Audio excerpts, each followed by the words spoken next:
Her brothers took everything: the 5 bedroom house, the investment accounts, the business their father built from nothing. They divided it all between themselves like two kings carving up a conquered land. And then they let the state of Illinois take their 15-year-old sister. For 3 years, I lived in group homes. I learned how to sleep in rooms that smelled like bleach.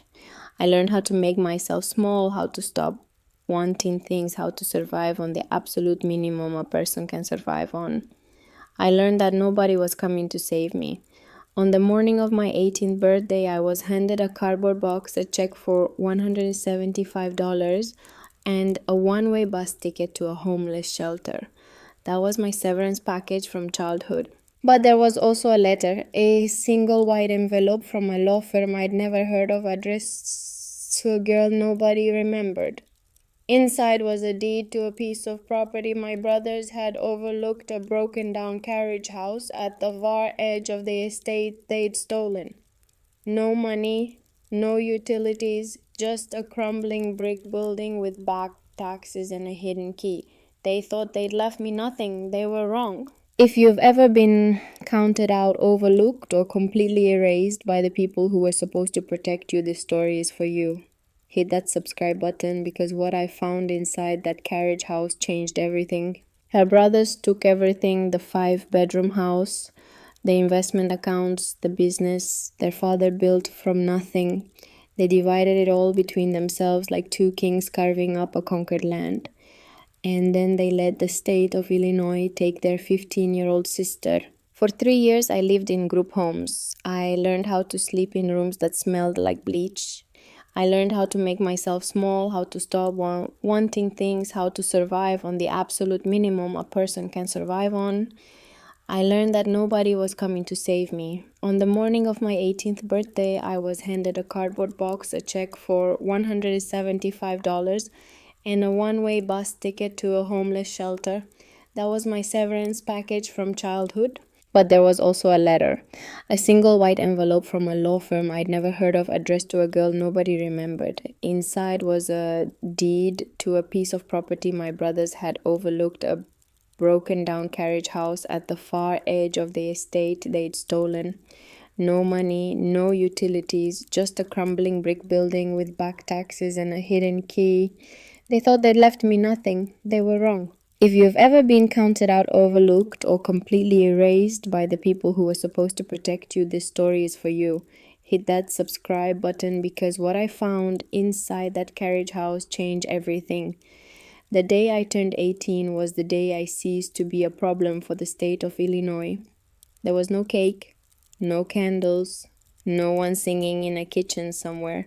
Just the fluorescent hum of overhead lights and the squeak of my sneakers on linoleum tile. The Grayson Group Home for Girls sat on the corner of Ashland and West Polk, a squat brick building that had probably been a school once or maybe a small hospital. It had that feel to it. The hallways were too wide. The ceilings were too high. And no matter how many times the staff mopped the floors, the place always carried a faint, permanent smell, something between bleach and boiled carrots. The kind of smell that gets into your clothes and your hair and eventually into your bones until you stop noticing it entirely. I had lived there for 730 days, 2 full years. Before that, it was the Ridley home on the south side. Before that, a temporary placement in a foster family in Cicero that lasted exactly 19 days before the husband got a job transfer and the wife decided she wasn't equipped to handle a grieving teenager on her own. I don't blame her. I wasn't easy. Grief had turned me into a locked door, and most people didn't have the patience to find the key. I was standing in the foyer with my cardboard box when Miss Pemberton came down the hall. She walked the way she always walked, quickly, purposefully, like a woman who had 17 things to do and time for 12 of them. Her heels clicked on the tile in a rhythm I had memorized long ago. Click, click, click. The sound of someone keeping the machinery of other people's lives running one form at a time. Miss Pemberton was my caseworker. She had been assigned to me 2 years earlier, and in that time she had become the closest thing I had to a constant in my life.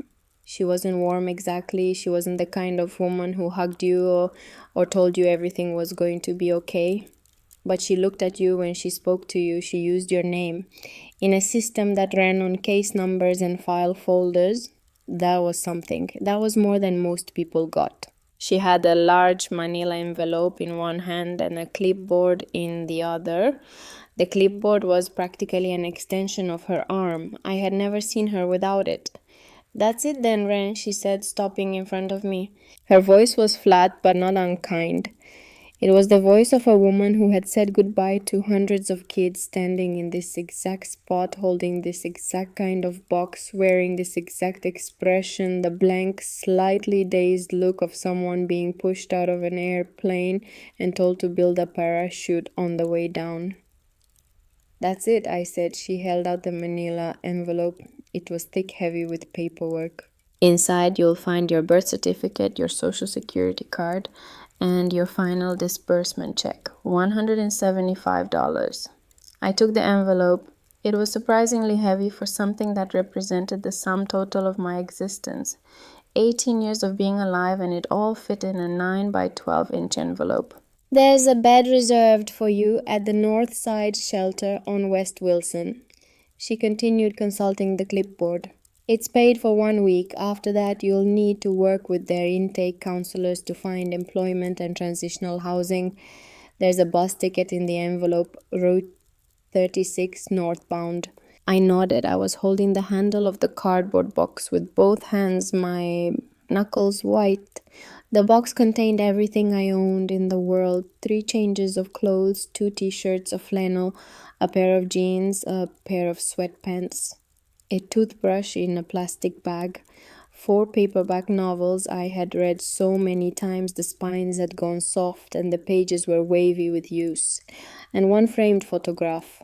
The photograph was the most valuable thing I possessed, and it was worth exactly nothing to anyone but me. It showed a man and a little girl at a county fair. The man was tall, with broad shoulders and a weathered face and eyes that crinkled at the corners when he smiled. He was holding the little girl on his shoulders, and they were both laughing. Behind them you could see the blurred lights of a Ferris wheel and the peak of a cotton candy stand. That was my father. That was me. It was taken the summer I turned 12, 1 year before the diagnosis, 2 years before he died, 3 years before my brother sold our family home and informed the state of Illinois that there was nobody left willing to care for their 15-year-old sister. Thank you, Miss Pemberton, I said. The words felt mechanical, like coins dropping into a machine. Thank you for what exactly? For the curfews, for the mandatory group therapy sessions where 6 girls sat in a circle and lied about how they were processing their trauma, for the constant low-grade hum of anxiety that came with knowing your entire existence depended on whether a line item survived the next budget review. But I meant it too, because Miss Pemberton had looked at me. She had used my name, and in the 3 years since my father died, she was one of maybe 4 adults who had treated me like a person instead of a problem to be managed. One last thing, she said, and paused. She reached behind the clipboard and pulled out a second envelope. This one was different. It was white, made of thick, expensive paper, the kind of stationery you see in old movies when someone receives a telegram that changes their life. It looked completely out of place in this building, like a pearl sitting in a bowl of gravel. My name was typed on the front in clean, precise letters. Ren Callister. This came for you yesterday, Miss Pemberton said, from a law firm. I took it from her. It felt heavy, important. A strange, painful electricity moved through my chest. Do you know what it's about? I asked. She shook her head. No idea, but the return address is from your old hometown, Barrington Hills. The name hit me like a fist.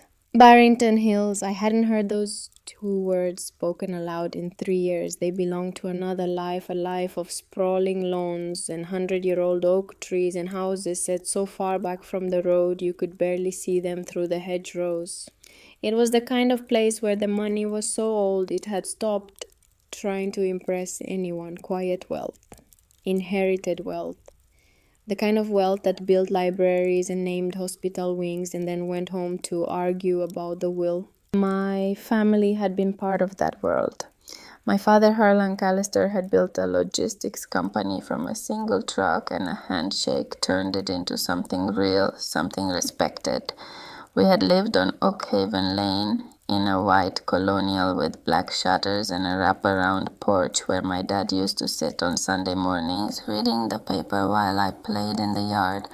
That house belonged to my brothers now, Pierce and Colton, the eldest and the middle child, and the inheritors. And I was here standing in a group home foyer, holding a box of second-hand clothes and a mysterious letter. Whatever it is, I said quietly, it's probably a mistake. Maybe, Miss Pemberton said. Or maybe not. Open it when you're ready. I slid the white envelope into the manila, one tucking it in with the rest of my paperwork. I didn't want to open it here. I didn't want whatever was inside, good news or bad, to happen under these fluorescent lights witnessed by these pale green walls. Some things need to happen in private or they don't feel real. Good luck, Wren, Miss Pemberton said. And for the first time in 2 years, something shifted in her face. A softening, a flicker of warmth that she usually kept locked away behind the professional mask. You're tougher than you think, she said. I wanted to believe her, standing there with my cardboard box and my manila envelope and my $175 ticket to the rest of my life. I wanted very badly to believe that there was something inside me that was tough enough for what came next. But I didn't feel tough. I felt like smoke, like something the wind could scatter. The heavy front door of the Grayson home swung shut behind me with a sound like a vault closing. The October air hit my face immediately cold sharp, carrying the metallic bite of a Chicago autumn. The sky was the color of old concrete, low and featureless, pressing down on the city like a lid. I pulled my jacket tighter. It was a thin thing, navy blue, bought from a Goodwill rack 2 winters ago. It had been adequate then. It was not adequate now. The wind cut through it like the fabric wasn't there. The bus stop was 2 blocks east. I walked with my head down, the cardboard box under one arm, the manila envelope in my jacket pocket pressing against my ribs like a second heartbeat. Each step felt like I was moving further away from something, not just the group home, but from any version of the world where I had a place, a role, a name that someone called out at dinner. I was 18 years old, officially an adult, and I had $175, a box of clothes, 4 novels, one photograph, and a bus ticket to a homeless shelter. The bus came 12 minutes later. It was the Route 36 northbound, just like Miss Pemberton said. It smelled like wet wool and exhaust fumes and the faint sweetness of someone's half-eaten fast food.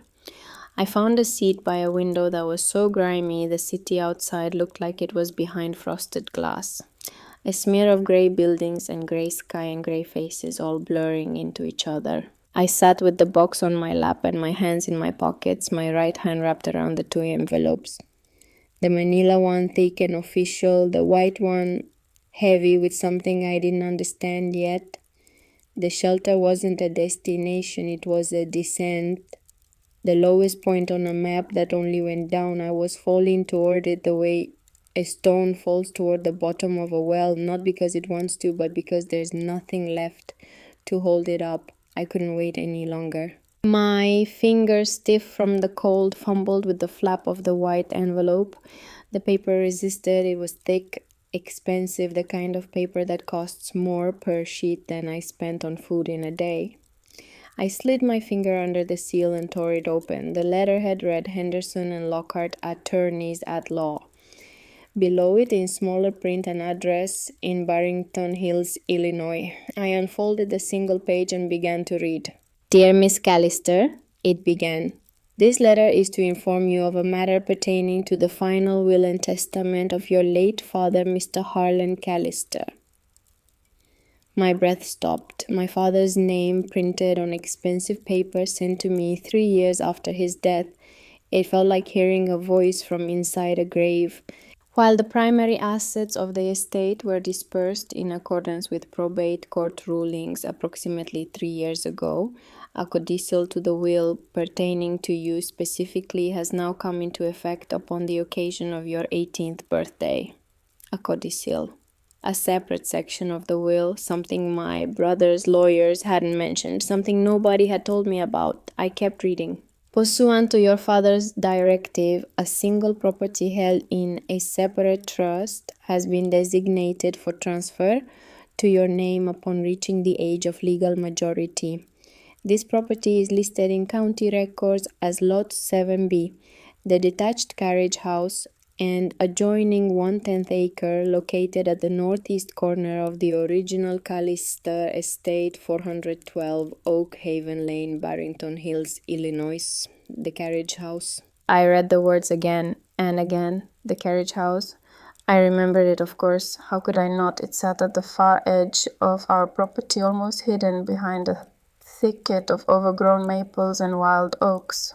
A 2-story brick building with a slate roof and small arched windows, the kind of structure that had been built in the 1920s when families like ours still kept horses and hired groundskeepers to live on the property. By the time I was growing up, it was a ruin. The ground floor was a cluttered garage full of rusty lawnmowers and bags of mulch and cracked terracotta pots. The upper floor was a tiny apartment, 2 rooms and a bathroom that nobody had lived in for 50 years. The roof leaked, the windows were drafty, mice lived in the walls. It was a piece of junk, a forgotten outbuilding that my brothers hadn't even bothered to include in the estate sale because it wasn't worth the paperwork. While Pierce and Colton got the sprawling 5-bedroom main house, the investment portfolios, and the company my father had spent 30 years building, I got the shed. A laugh escaped my mouth, short, sharp, ugly, the kind of sound you make when the universe delivers a punchline so cruel it circles all the way back around to being funny. Of course, this was what they had left me. A crumbling brick box with no value and no future, tossed to me like a bone to a dog so they could tell themselves they'd given me something. But the letter wasn't finished. Please be advised that the property is conveyed as is, with all associated responsibilities, including property taxes, which are currently delinquent. The trust contains no liquid assets. We advise you to contact our office at your earliest convenience to discuss the transfer of the deed and your options regarding the property. Delinquent taxes, of course. It wasn't even a gift, it was a bill. They hadn't left me a home, they had left me a debt. I crumpled the letter in my fist. The thick paper resisted fighting my grip. I pressed my forehead against the cold, vibrating glass of the bus window and closed my eyes. Behind my eyelids, I could see them. Pierce, with his sharp jaw and his cold, appraising eyes, sitting in our father's leather chair like he'd been born in it. Colton, softer but no less complice, standing in Pierce's shadow, the way he always had, nodding along, going along, never once raising a hand to stop what was happening. They hadn't just left me behind, they had erased me, scratched me out of the family portrait like a mistake, like a smudge on a clean page. And this letter, this crumbling carriage house with its delinquent taxes, was the final stroke of the pen. The anger was sudden and so hot it made my stomach turn. I sat with it for a long time, pressing my forehead against the glass, letting the vibration of the bus rattle through my skull. The anger was the only thing I had that felt real. It was better than the emptiness. Emptiness was a hole you could fall into and never climb out of. Anger was solid. Anger was a floor you could stand on. But then Miss Pemberton's voice echoed in my head. "You're tougher than you think." Was I tough enough for what? To survive the shelter, to get some minimum wage job, bossing tables at a diner, to rent a room in a building with no hot water, to spend the next 50 years just barely getting by? Was that what tough meant? Was that the whole offer? I straightened up. I smoothed the crumpled letter out on my knee and read it again, more carefully this time, the way my father had taught me to read when I was small. He used to sit with me on the porch swing, a book open between us, his big calloused finger tracing the lines of text. Read it twice, Lantern, he'd say. The first time is for the story, the second time is for what the story is really about. I read it a second time, pursuant to your father's directive. Not pursuant to the estate, not pursuant to Pierce and Colton's lawyers. Your father's directive. Harlan Callister had done this himself. He had set up a separate trust. He had carved out this one small piece of property and put my name on it. He had made sure it was legally separate from the main estate, untouchable by probate, invisible to the brothers who were busy dividing everything else. Why would a man leave his daughter a worthless, broken-down carriage house? Unless it wasn't worthless. The thought arrived quietly like a candle being lit in a dark room. It didn't illuminate everything, but it was enough to see by. I remembered something, a game we used to play, my father and I, every birthday. He called it the treasure hunt. He would hide my birthday present somewhere on the property in the garden shed behind the rain barrel, inside the hollow trunk of the big oak tree by the fence, and he would leave a trail of handwritten clues for me to follow. Each clue led to the next, and the next led to the next, until I found the prize. He called me his little lantern because I always found it. No matter how cleverly he hid it, no matter how tricky the clues, I always found my way. The last birthday we played, he was already sick. His handwriting on the clue cards was shaky, the letters wobbling like they were trying to stand up in a strong wind. But he had still done it. He had dragged himself out of bed to hide my present and write the clues because that was the kind of father he was. The kind who showed up even when showing up cost him everything he had. The present that year was a compass. Small brass, old, not a toy, but a real navigation instrument, the kind a sailor would have carried. On the back he had engraved 5 words in his own handwriting. Find your way home, lantern. I had kept that compass for years. It was in my cardboard box right now, wrapped in a sock, tucked between the pages of a paperback copy of A Wrinkle in Time. Find your way home, lantern. Was the Carriage house, the last clue in the last treasure hunt my father would ever set for me. I pulled out the cheap flip phone. Miss Pemberton had given me a lifeline loaded with 100 prepaid minutes and dialed the number on the law firm's letterhead. My hands were shaking. The phone rang twice. Lockhart and Associates, how may I direct your call? I'd like to speak to Warren Lockhart, please, I said. My voice sounded thin, uncertain. My name is Wren Callister. There was a pause. I expected to be shuffled off to a voicemail box or told he was in a meeting or asked to spell my last name 3 times. Instead, the receptionist said simply, 1 moment, please. 3 seconds later, a calm, deep voice came on the line. Miss Callister, this is Warren Lockhart. I'm glad you called. I must admit I wasn't entirely sure the letter would reach you. It reached me, I said, tightening my grip on the phone. I don't understand. The Carriage house. Why would my father leave me that? Your father was a very deliberate man, Wren, he said. And the use of my first name, so unexpected, so careful, knocked me off balance for a moment. It was the way someone speaks to a person they've been waiting to meet. His instructions were also very deliberate. He established the trust for the Carriage house several years before his passing. He wanted it legally separate from the rest of the estate, firewalled, so to speak. He gave me strict instructions not to contact you until your 18th birthday and to provide only the information contained in the letter. But it's a ruin, I said. The word tasted like ash. And there are back taxes. I have $175, Mr. Lockhart. What am I supposed to do with a ruin? There was a pause, not a dismissive pause, not the kind of silence you get from someone who's already moving on to the next item on their list. It was a thoughtful silence, the kind that means someone is choosing their words carefully because the words matter. I understand your position, he said finally.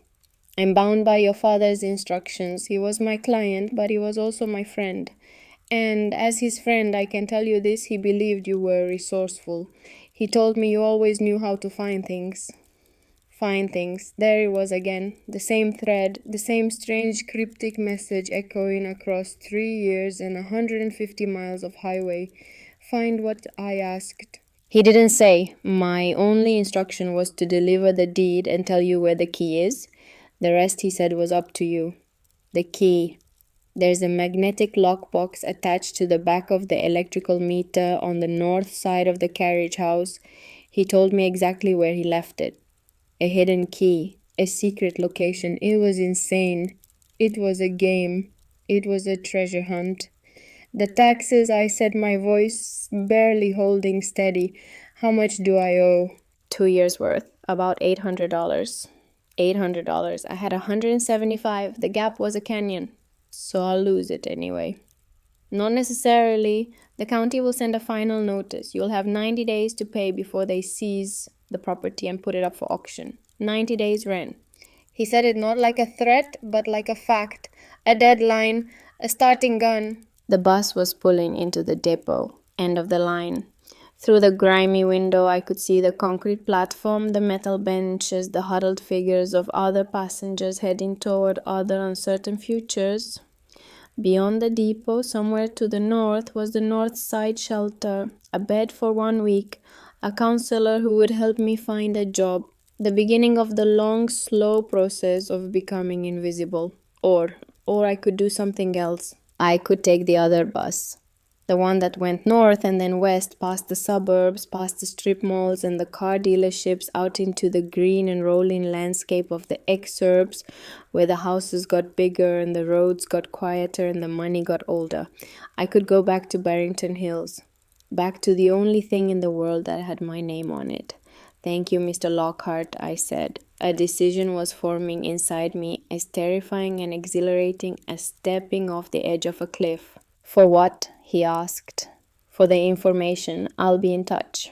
I hung up. I stared at the phone for a moment, then shoved it in my pocket and grabbed my box and my envelope and stepped off the bus.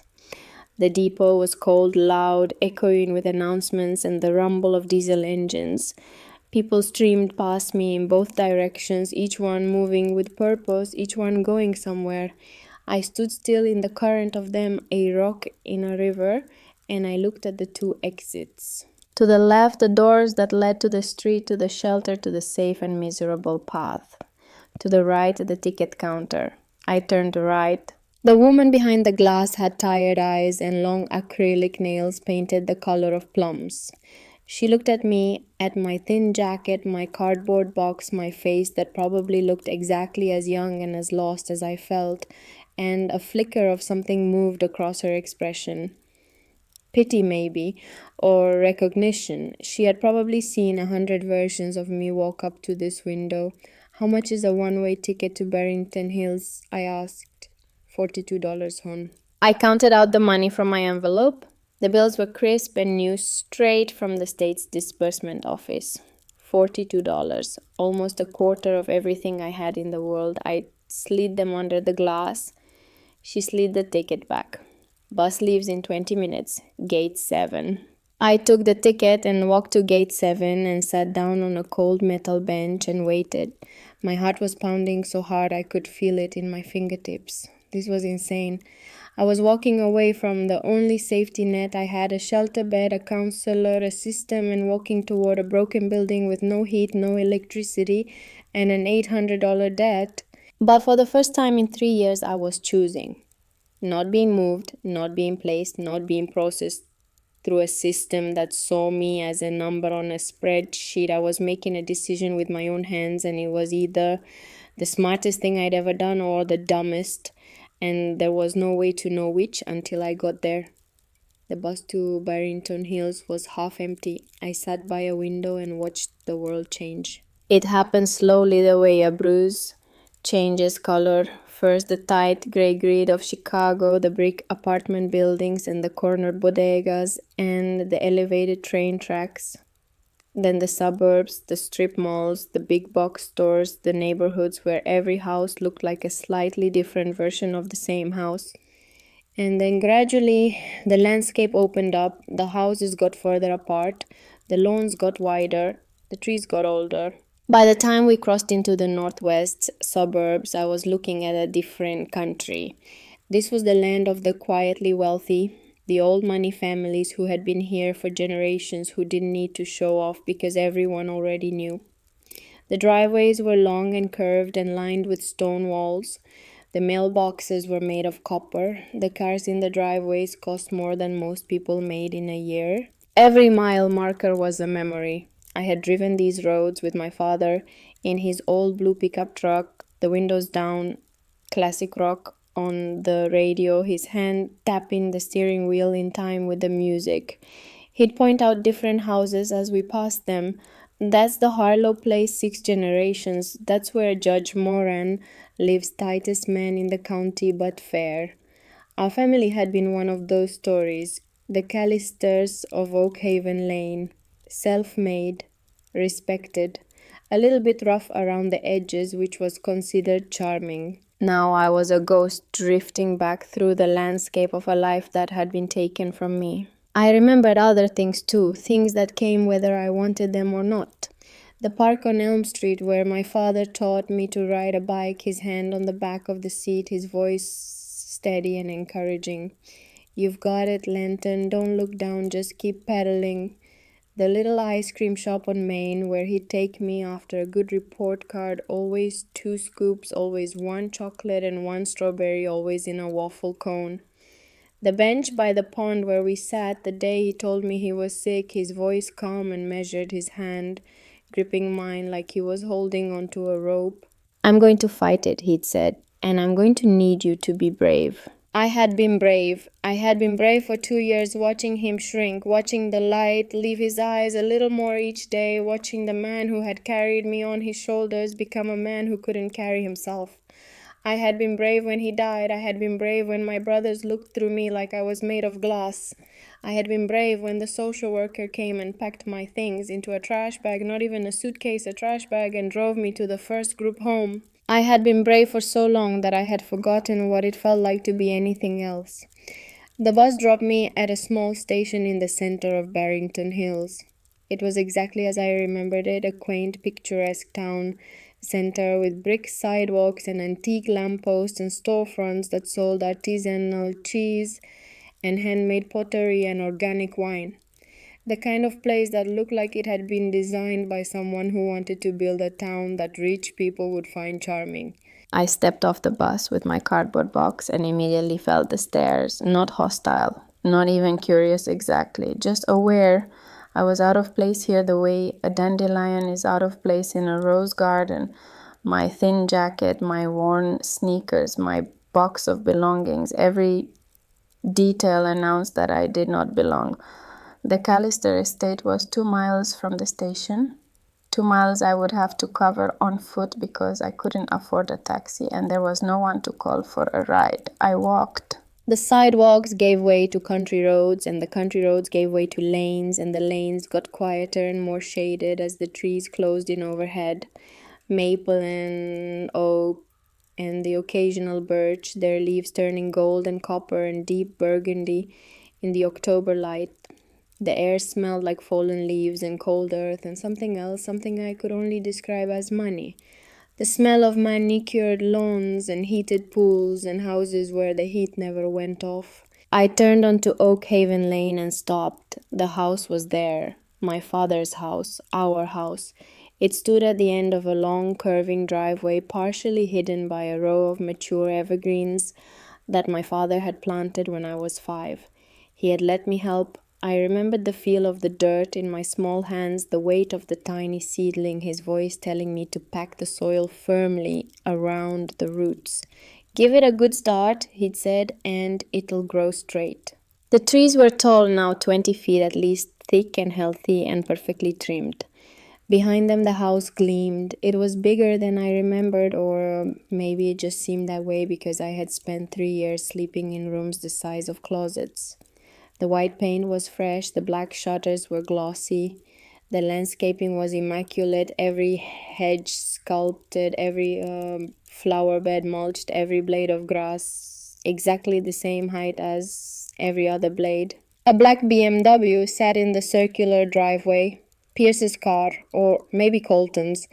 It didn't matter, it was a monument to what they had taken. The house looked like a magazine cover, beautiful, perfect, and completely without soul. There were no muddy boots by the front door, no half finished woodworking project on the porch, no wind chimes made from old keys that my father had hung from the eaves because he liked the sound they made in a storm. All of that was gone, scrubbed away, replaced with the sterile perfection of people who cared about appearance and nothing else. I stood there for a long moment looking at the house, letting the anger and the sadness wash over me in equal measure.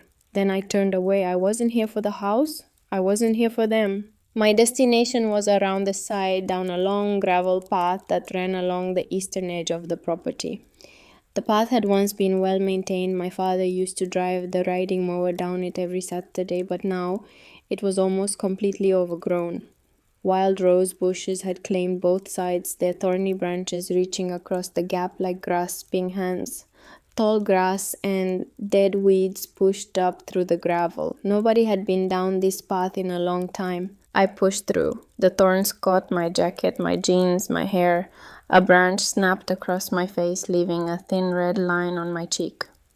I kept going, and then I saw it. The carriage house stood in a pocket of neglect at the far corner of the property, surrounded by a thicket of overgrown trees and tangled undergrowth.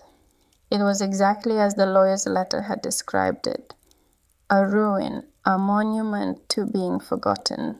The brick was dark with age and weather-stained with the green-black residue of decades of unchecked ivy.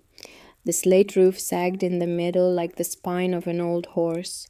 Two of the upstairs windows were boarded over with plywood that had gone gray and soft with rot.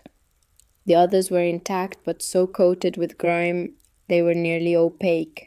A rusted drain pipe hung from the corner of the building at an angle disconnected from the gutter above, pointing at the ground like a broken finger. It was ugly, it was sad, it was abandoned, it was mine.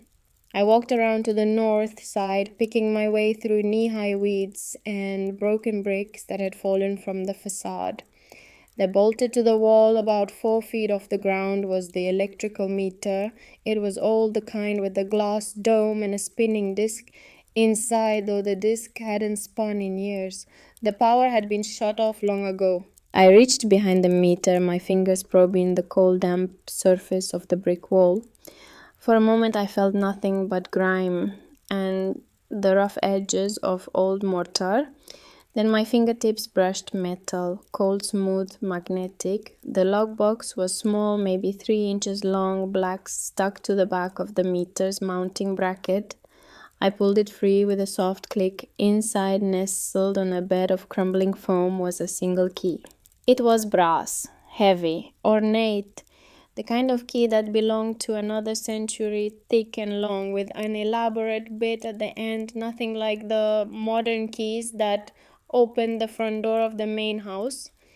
This was a key from my father's time, from before my father's time, a key that had been turning this lock since the building was new. I held it in my palm. It was warm from being enclosed in the box, or maybe that was my imagination. It felt significant. It felt like a promise. I walked to the heavy wooden door on the west side of the building. The door was old solid, made of planks of dark wood held together with iron straps. It looked like it belonged on a barn or a castle. I slid the key into the lock. It resisted. The mechanism was stiff, gummed up with years of disuse and rust. I put my shoulder into it, gripping the key with both hands, turning with everything I had.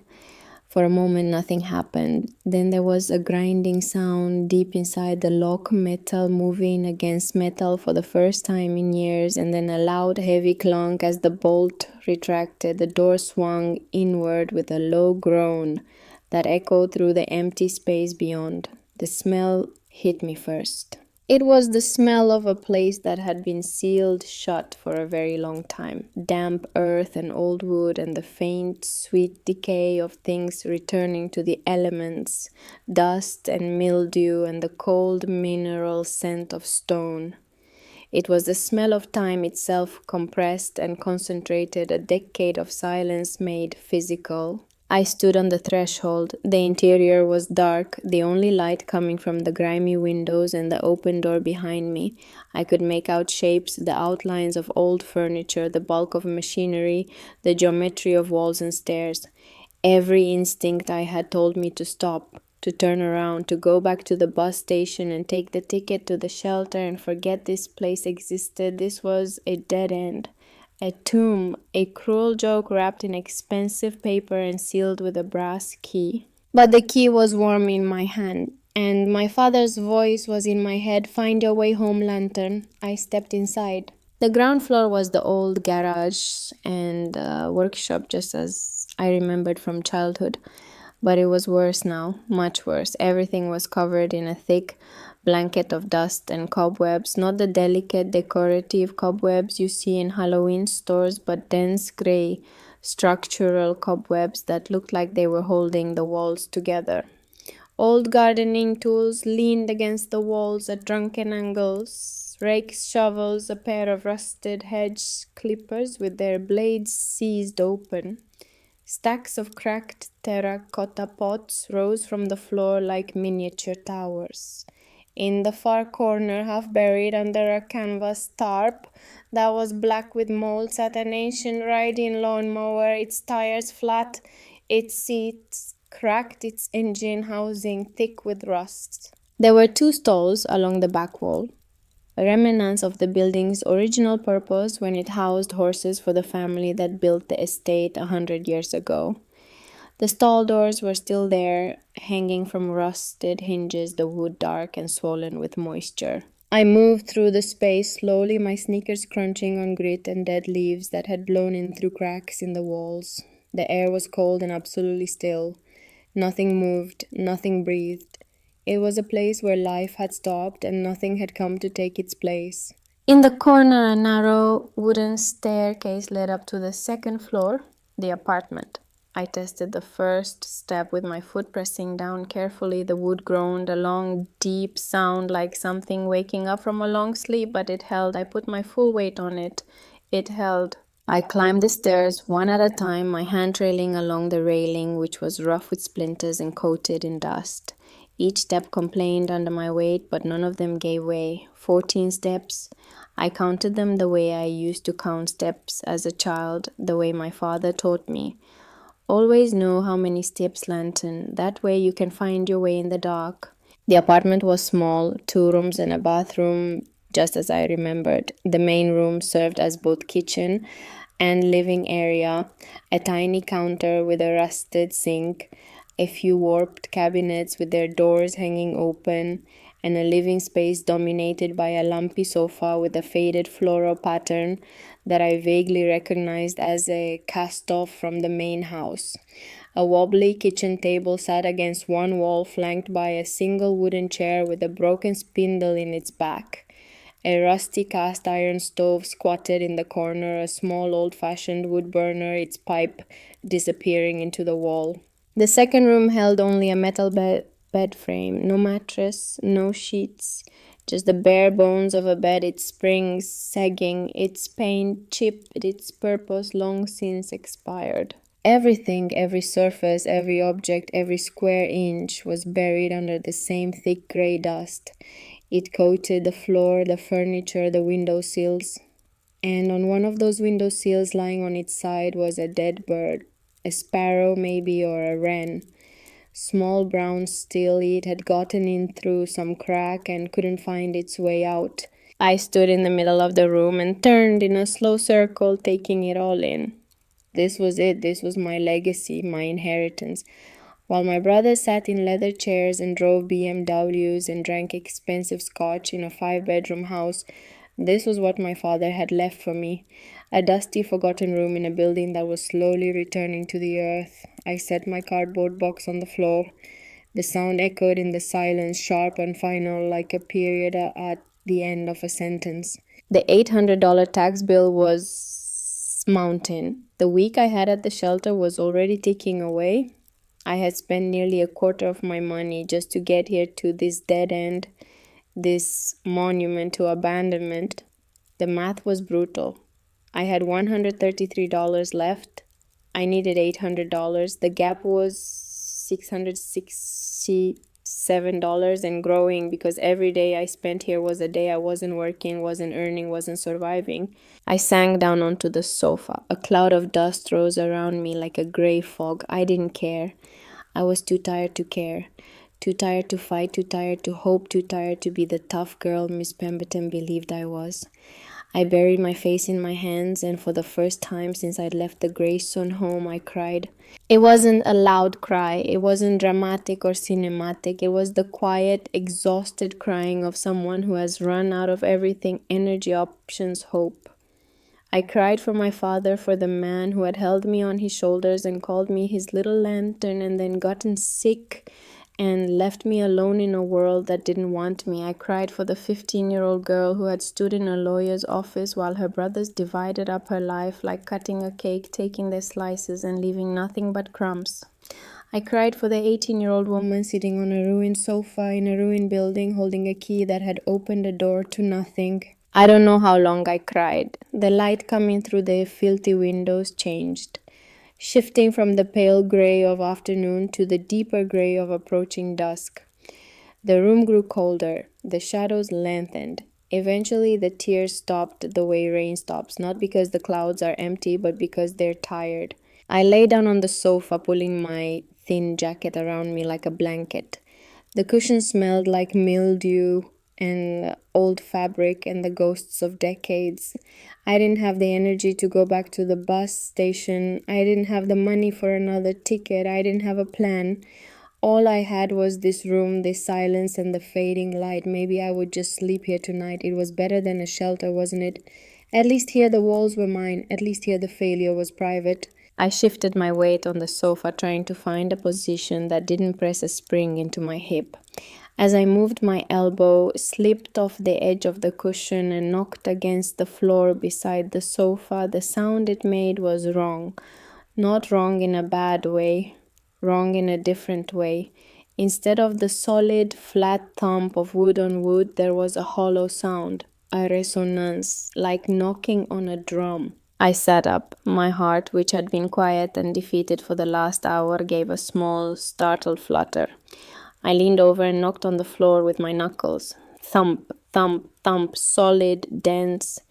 The sound of old hardwood planks laid over thick joists. I moved my hand a few inches to the right and knocked again. Thump, thump, hollow, light. The sound of wood over empty space. The hollow section was small, maybe 2 feet by 2 feet, right next to the base of the sofa. I ran my fingers over the boards. They looked identical to all the others, dark age, the gaps between them packed with decades of dirt and dust. But one of them right at the edge of the hollow section had a slight give to it, a tiny movement barely perceptible like a loose tooth. I dug my fingernails into the crack and pulled. Nothing. The board was too tight or I was too weak or both. I looked around the room. In the corner among a pile of junk, old cans of paint, a bucket with a hole in it, a coil of wire, was an old tire iron, the kind you keep in the trunk of a car for changing flats. It was rusted but solid, heavy in my hand. I went back to the spot and wedged the flat end of the tire iron into the crack between the boards. I put my weight on it and pushed down. The wood groaned, resisted, groaned again. Then with a loud splintering crack, the board popped up. One end rose an inch, then two, then broke free entirely.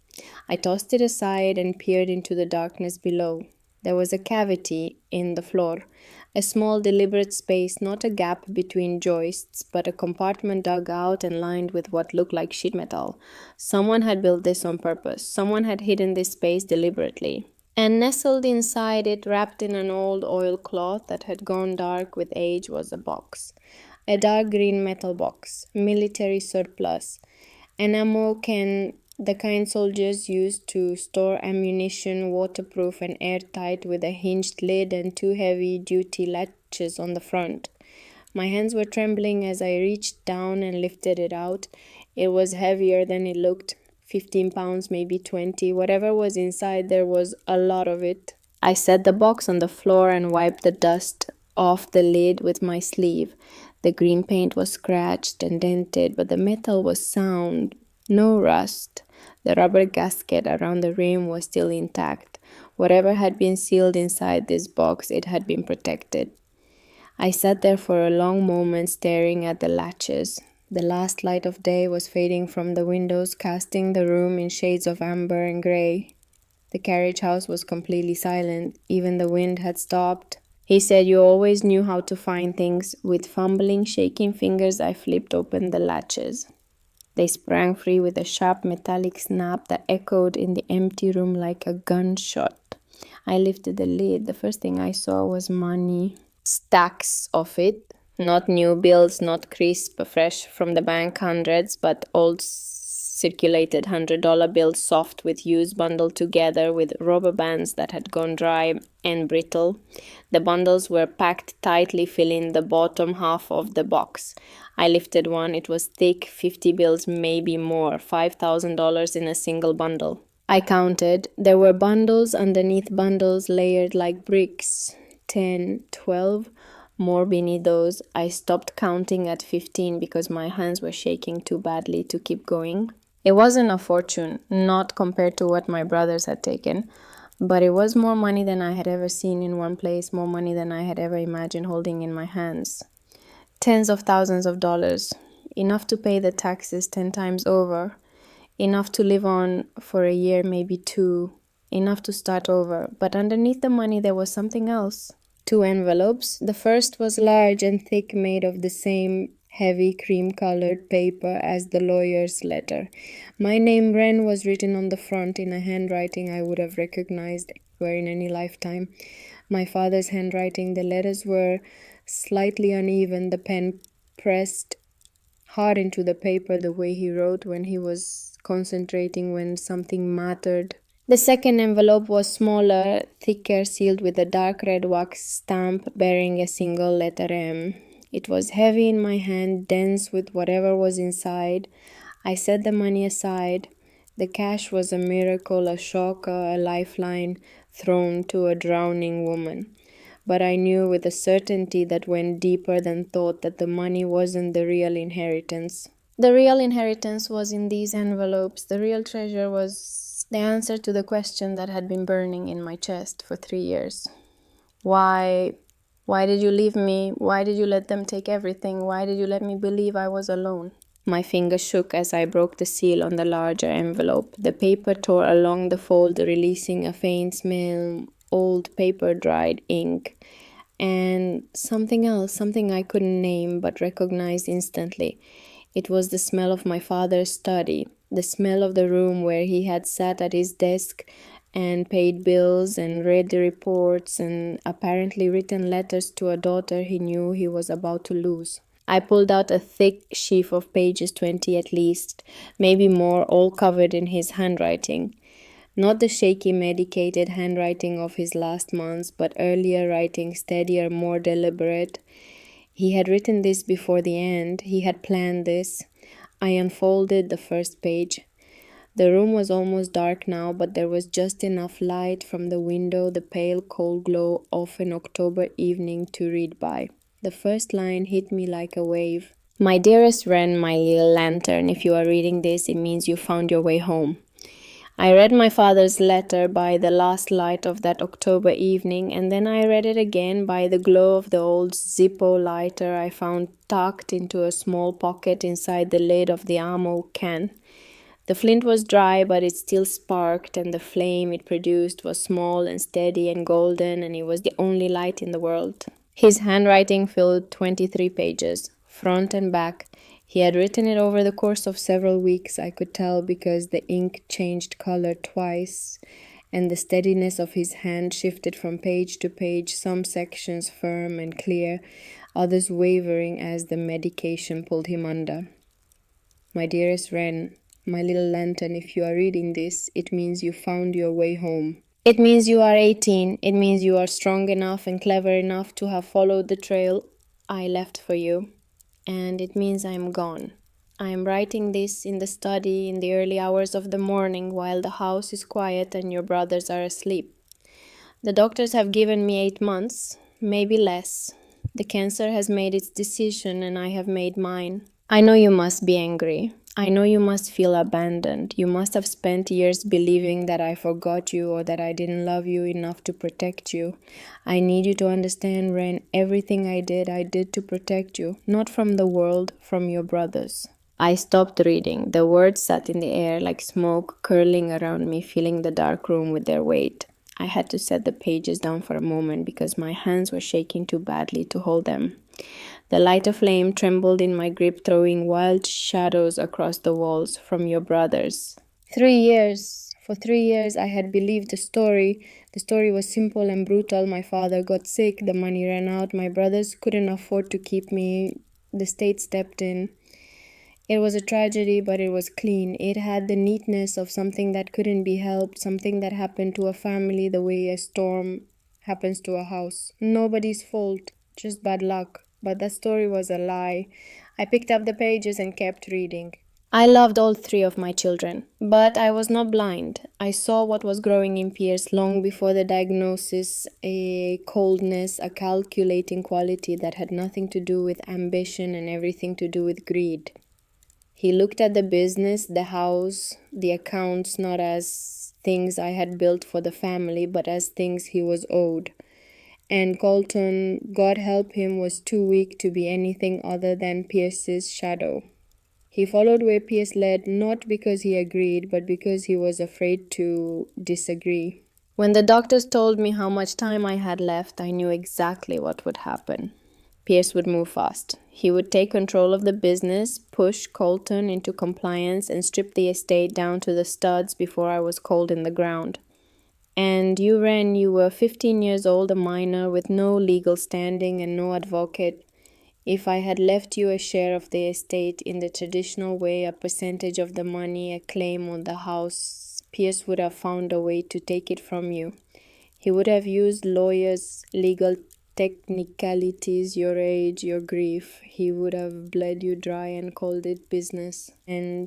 And worse than taking your money, he would have trapped you. He would have kept you close, entangled in lawsuits and disputes, caught in the machinery of his greed for years. It would have destroyed your spirit. I could not let that happen. So I made a plan, a terrible, painful plan, the hardest thing I have ever done. The letter went on. Page after page, my father laid out what he had done and why. He had hired Warren Lockhart, not just a lawyer, but an old friend, someone he trusted with his life, and together they had constructed a legal architecture designed to do one thing: make me invisible. The Carriage house was placed in a separate, irrevocable trust filed under a different legal entity with its own tax identification number. It was technically not part of the Callister estate at all. When Pierce's lawyer swept through the assets during probate, the Carriage house didn't appear on their radar. It was a separate property held by a separate trust with a separate deed. As far as the estate was concerned, it didn't exist. The money in the ammo can was accumulated over 2 years. My father had quietly liquidated small assets, a coin collection, some old stock certificates, a piece of land he owned in downstate Illinois, and converted everything to cash. $100 bills, old and circulated, impossible to trace. He had done it slowly, carefully, in amounts small enough not to trigger any alerts. The total was just over $47,000. This money is your foundation, Ren, not a fortune but a start. Enough to pay the taxes, fix the roof, and give you time. Time to think, time to breathe, time to decide what kind of life you want to build. But it was the next section of the letter that changed everything. The section that turned my world on its axis and rearranged every fact I thought I knew. For the last 2 years of my life, while your brothers were so busy managing my failing business, they were also systematically stealing from it. Pierce set up shell corporations, 3 of them registered in Delaware and Wyoming, and used them to generate fraudulent invoices for services that were never rendered. Colton handled the accounting, burying the payments in the company's operating expenses where no one would think to look. They funneled millions, Ren. Millions. into offshore accounts in the Cayman Islands, and a bank in Liechtenstein, all while sitting at my bedside, holding my hand, telling me the company was hemorrhaging money because of my medical bills. They told me we were going broke. They said they were doing everything they could to hold things together. They were lying every word, every visit, every concerned look. They were picking my bones while I was still breathing. But I wasn't as far gone as they thought. The medication made me slow, but it didn't make me stupid. I found the trail, ran. I followed it the way you would have one clue at a time, one number at a time, until I had the whole picture. The smaller envelope, the one sealed with dark red wax, stamped with the letter M. My father's letter explained what was inside. The sealed envelope contains everything: copies of wire transfer confirmations, the articles of incorporation for the shell companies, bank routing numbers, a handwritten ledger, my ledger documenting every fraudulent invoice, every payment, every dollar they stole. There are also 3 sworn affidavits from former employees who witnessed irregularities but were too afraid to come forward while I was alive. It is enough, Ren, enough to put both of your brothers in federal prison for a very long time, enough to trigger a forensic audit that would unravel their entire scheme, and enough through civil litigation to reclaim every penny of the family fortune, the house, the business, the accounts, all of it. The evidence in that envelope is worth millions, but more than that, it is justice. It is the truth. I set the letter down. The Zippo had gone out. I sat in complete darkness, the pages resting on my lap, the weight of what I had just read pressing down on me like a physical force. My father had known. He had known what they were doing. He had gathered the evidence. He had built the case.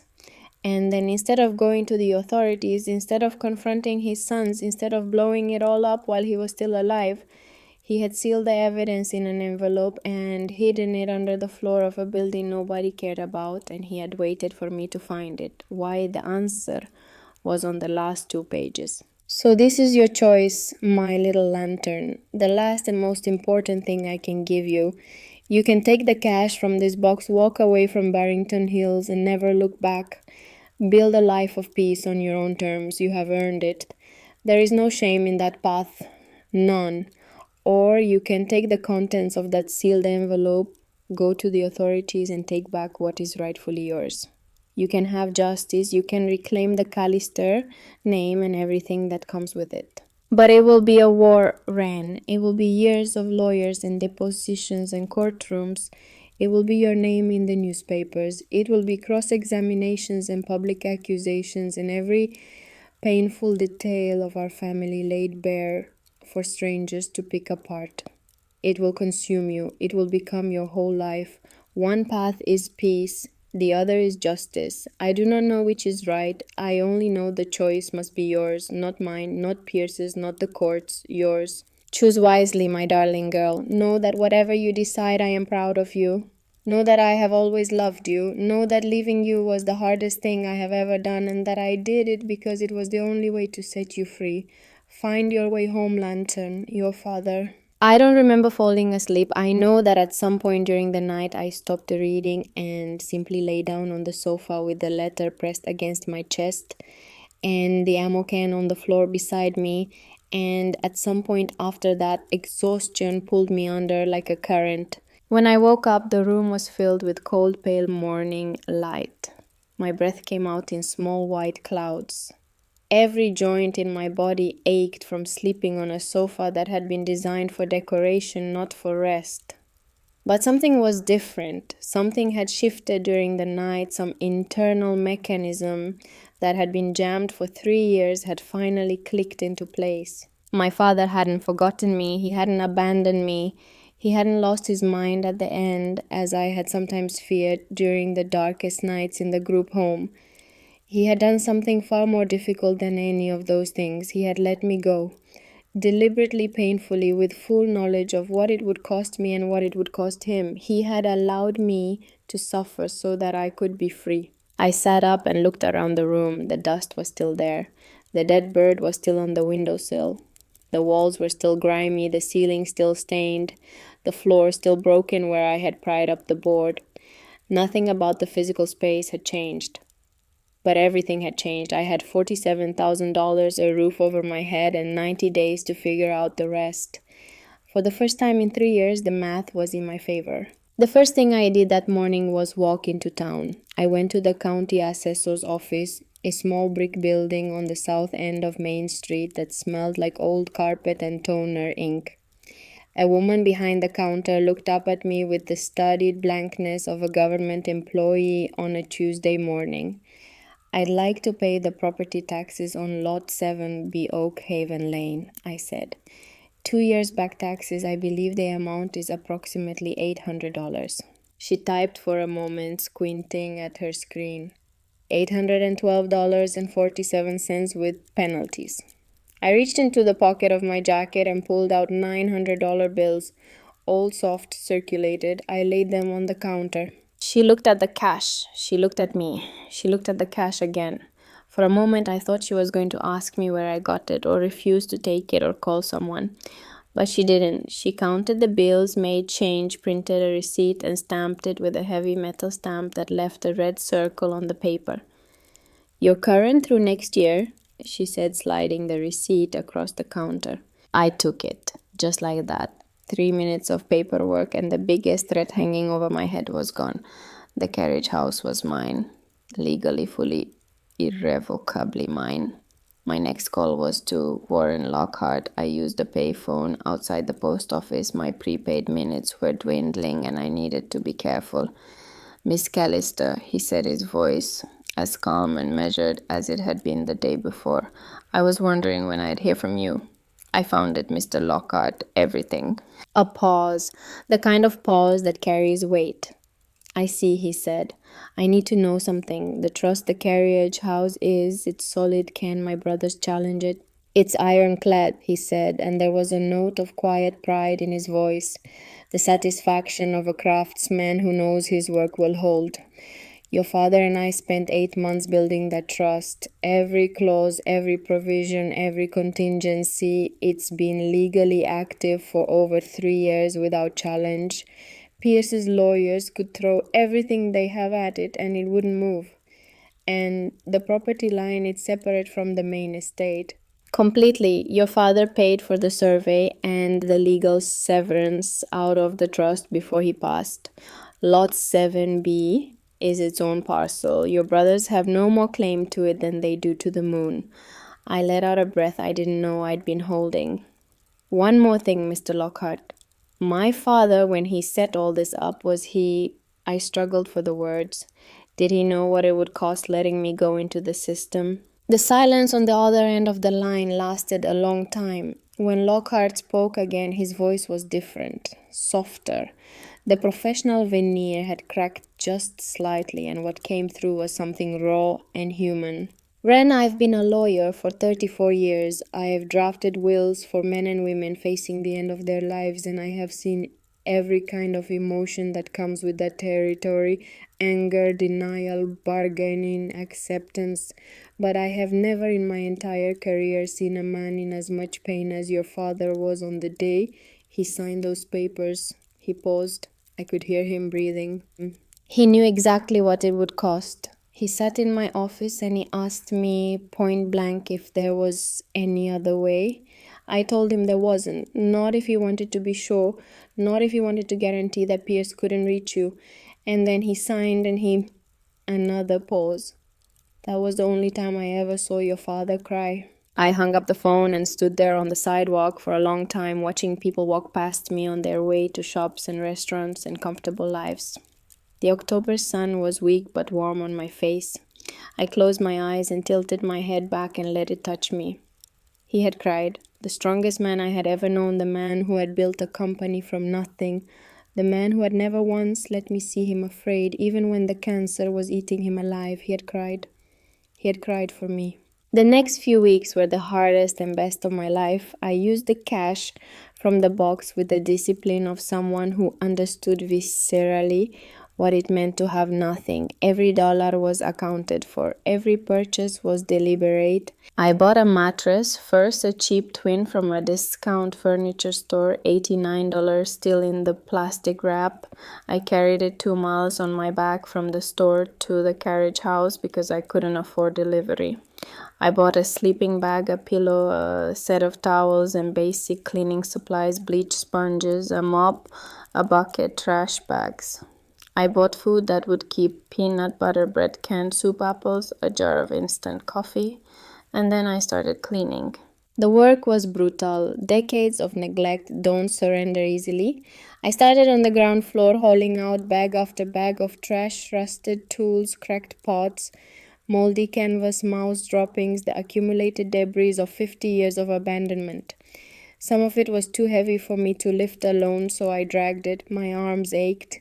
My back ached. My hands blistered, popped, bled, and blistered again. I scrubbed the floors on my hands and knees with bleach water until my knuckles were raw, and the old boards began to show their grain, not the dark, grimy surface I'd been walking on, but the warm, honeyed wood underneath, still solid, still beautiful, still there under all those layers of neglect. I washed the windows with vinegar and newspaper the way my father had taught me. Vinegar and the Sunday paper lantern, that's all you need for a clean window. The glass was so thick with grime that the first pass barely made a difference. It took 4 passes before the light came through properly. And when it did, when the first shaft of clean sunlight hit the floor of the upstairs apartment and I saw the dust motes swirling in it like tiny galaxies, I stood there and just watched for a full minute, not moving, barely breathing.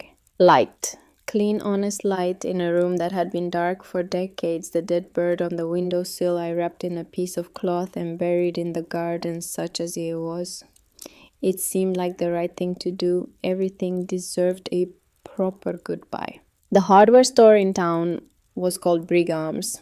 It occupied a narrow storefront on Elm Street, the kind of place that had been there forever. Wooden floors worn smooth by 100,000 footsteps, bins of bolts and screws and washers, walls hung with tools and rope and chain. It smelled like sawdust and machine oil, and stepping into it felt like stepping into a different century. The owner was a man named Sal Brigham. He was in his mid-60s, built like a fire hydrant, short, thick, solid, with a gray crew cut and hands that looked like they'd been carved from the same wood as his shelves. He had a face that didn't waste movement on unnecessary expressions. Everything was communicated through his eyes, which were small and sharp and brown, the kind of eyes that missed nothing and said everything. I came in every day for 2 weeks. Sandpaper, paint, nails, caulk, wood screws, roofing tar. Each purchase, small each one, preceded by 10 minutes of me standing in the aisle, reading the labels, trying to figure out which product I needed for a problem I'd never solved before. Sal watched me. He never said a word, never offered help, never even acknowledged my presence beyond a brief nod when I came through the door. He was the kind of man who respected people enough to let them struggle. But on the 14th day, I was standing in the plumbing aisle holding a piece of rusted pipe I had removed from under the kitchen sink, trying to match it to something, anything on the shelf. The fitting was old, a compression type that hadn't been manufactured in decades. Nothing I saw looked right. I turned the pipe over and over in my hands, matching it to one fitting after another, and each time coming up short. "That's an old compression fitting," a voice said behind me. I turned. Sal was standing at the end of the aisle, his arms folded across his chest, watching me with those sharp brown eyes. "You won't find a match for it," he said. "Haven't made those in 30 years. You'll need to replace the whole trap assembly." He walked over, reached past me, and pulled a PVC trap kit off the shelf. He held it up next to my rusted pipe. "This'll do the job. Different material, same function." "How much?" I asked. He looked at the kit. He looked at me. He looked at the rusted pipe in my hand. "No charge," he said. "Call it a welcome to the neighborhood gift." I opened my mouth to protest. I had money I could pay. I didn't need charity, but something in his face stopped me. It wasn't pity, it was recognition. He saw me, not as a charity case, not as a curiosity, but as someone doing a hard thing with limited resources and doing it without complaining. Thank you, I said. It came out thick and I had to look away for a moment. He grunted, which I came to learn was Sal's version of "you're welcome," and walked back to the front counter. It was the first act of unsolicited kindness I had received from a stranger in 3 years, and it broke something open inside me that I didn't even know was sealed shut. 3 days later, there was a knock on my door. Nobody knocked on my door. Nobody knew I was there. I froze in the middle of sanding a windowsill, my heart immediately in my throat. I moved to the window and peered out. Standing on the doorstep, such as it was just a flat stone, in front of the side door was a woman. She was in her late 60s with short silver hair and a round, kind face. She was wearing a quilted vest over a flannel shirt and holding a glass baking dish covered in aluminum foil. I went downstairs and opened the door. "Hello there," she said with a wide, uncomplicated smile. "I'm Dorothea Hargrove. I live in the White House across the way just past the tree line. I've been watching the smoke from your chimney for about a week now, and I finally decided to stop being nosy about it and just come say hello." She held out the baking dish. "Chicken and rice casserole. My late husband's recipe. Nothing fancy, but it'll stick to your ribs." I took the dish from her. It was warm. The aluminum foil was beaded with condensation. It smelled like home, or like what I imagined home was supposed to smell like. "Thank you," I said, and my voice cracked slightly on the second word. "We're glad to have some life in the old place again," Dot said, looking past me at the interior of the Carriage house where I had hung a work light from a beam and the freshly painted walls glowed warm and white. "This building has been dark for too long. It's good to see lights on." She didn't ask me who I was. She didn't ask where I came from or why an 18-year-old girl was living alone in a former carriage house at the edge of the Callister property. She just brought food and warmth and the quiet message that someone nearby knew I existed and was glad about it. That night, I ate a home-cooked meal at my wobbly kitchen table, the one I had sanded and re-glued and stabilized with a wooden shim under the short leg, and I understood for the first time what my father had actually left me. Not just money, not just a building. He had left me a place, a coordinate on the map of the world where I could put down roots and begin the slow, difficult, beautiful work of growing into something. I called Josie that evening from the payphone in town. Josie Trent had been my only real friend at the North Side shelter. She was 22 years older than me, with close-cropped hair and a scar on her chin from a foster home she never talked about. She worked the night shift at a laundromat on West Wilson Avenue, folding other people's clothes for $8 an hour. She had been in the system since she was 11, and she carried that history not as a wound but as a callous, tough, protective part of her. When I had left the shelter to come to Barrington Hills, Josie had been the only person who didn't look at me like I was making a mistake. She had helped me repack my cardboard box tighter and more efficient. She had given me her extra pair of gloves, the ones with the holes in the thumbs. And as I walked out the door, she had said with her usual directness, "You've got your name on a piece of dirt in America, Wren. You know how many people in this building would kill for that? Go get it." Now, standing at the payphone in the crisp evening air, I told her everything: the money, the letter, the choice. She was quiet for a long time. In the background, I could hear the rhythmic tumble of dryers. $47,000, she repeated as if testing the number's weight. "Yes?" And he hid it under the floor. "Yes." "And the other envelope, the one with the evidence, you haven't opened it?" "No." Another silence. "Then what are you going to do?" "I don't know yet." "Liar," she said, and I could hear the smile in her voice. "You know, you just haven't said it out loud yet." She was right, but I wasn't ready. Not yet. Weeks passed. The carriage house slowly transformed. I patched the leaking roof with tar and new flashing, climbing up on a borrowed ladder and spreading the black sticky material across the gaps in the slate with a putty knife. The work was terrifying, 20 feet up the wind, pulling at my clothes, the old slate tiles shifting under my weight. But when the next rain came and the ceiling stayed dry, the satisfaction was so intense it was almost physical. I sanded and sealed the hardwood floors, bringing out the warm honey color that had been hiding under decades of grime. I painted the walls a clean, creamy white. I found a used armchair at a thrift store in the next town over, dark green, slightly worn but solid and comfortable, and put it by the window where the dead bird had been.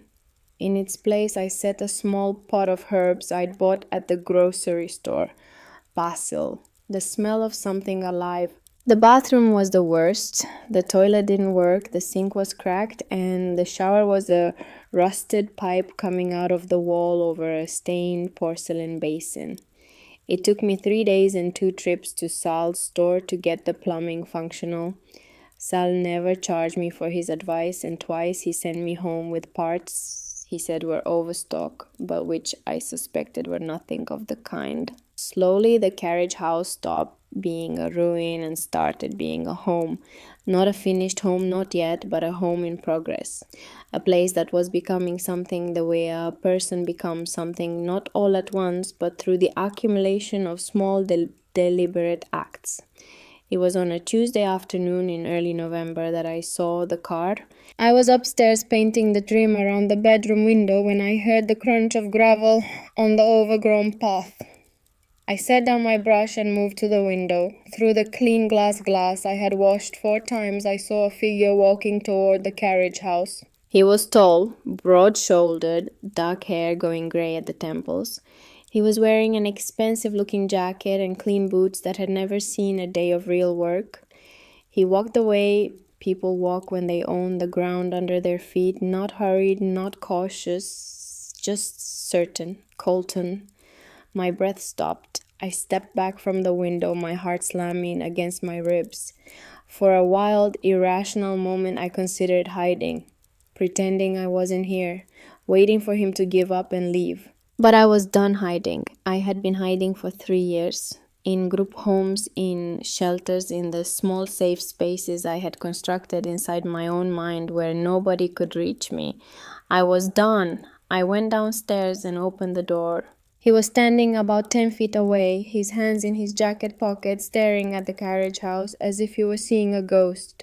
When the door opened and I stepped out, his face went through a series of expressions so rapid they were almost comic: surprise, confusion, recognition, and then something that looked a lot like fear. "Wren," he said. "Hello, Colton." He stared at me. I stared back. We hadn't seen each other in 3 years, not since the day he and Pierce had sat across from me in a lawyer's office and told me there was nothing left. He looked older, thinner. There were shadows under his eyes that hadn't been there before, and the skin around his jaw was tight in a way that suggested he hadn't been sleeping well. "What are you—" He started, then stopped. His eyes moved past me to the interior of the carriage house. The freshly painted walls, the work light hanging from the beam, the smell of sawdust and paint, and cleaning supplies. "What is this?" "This is my home," I said. "Dad left it to me. It was in a separate trust.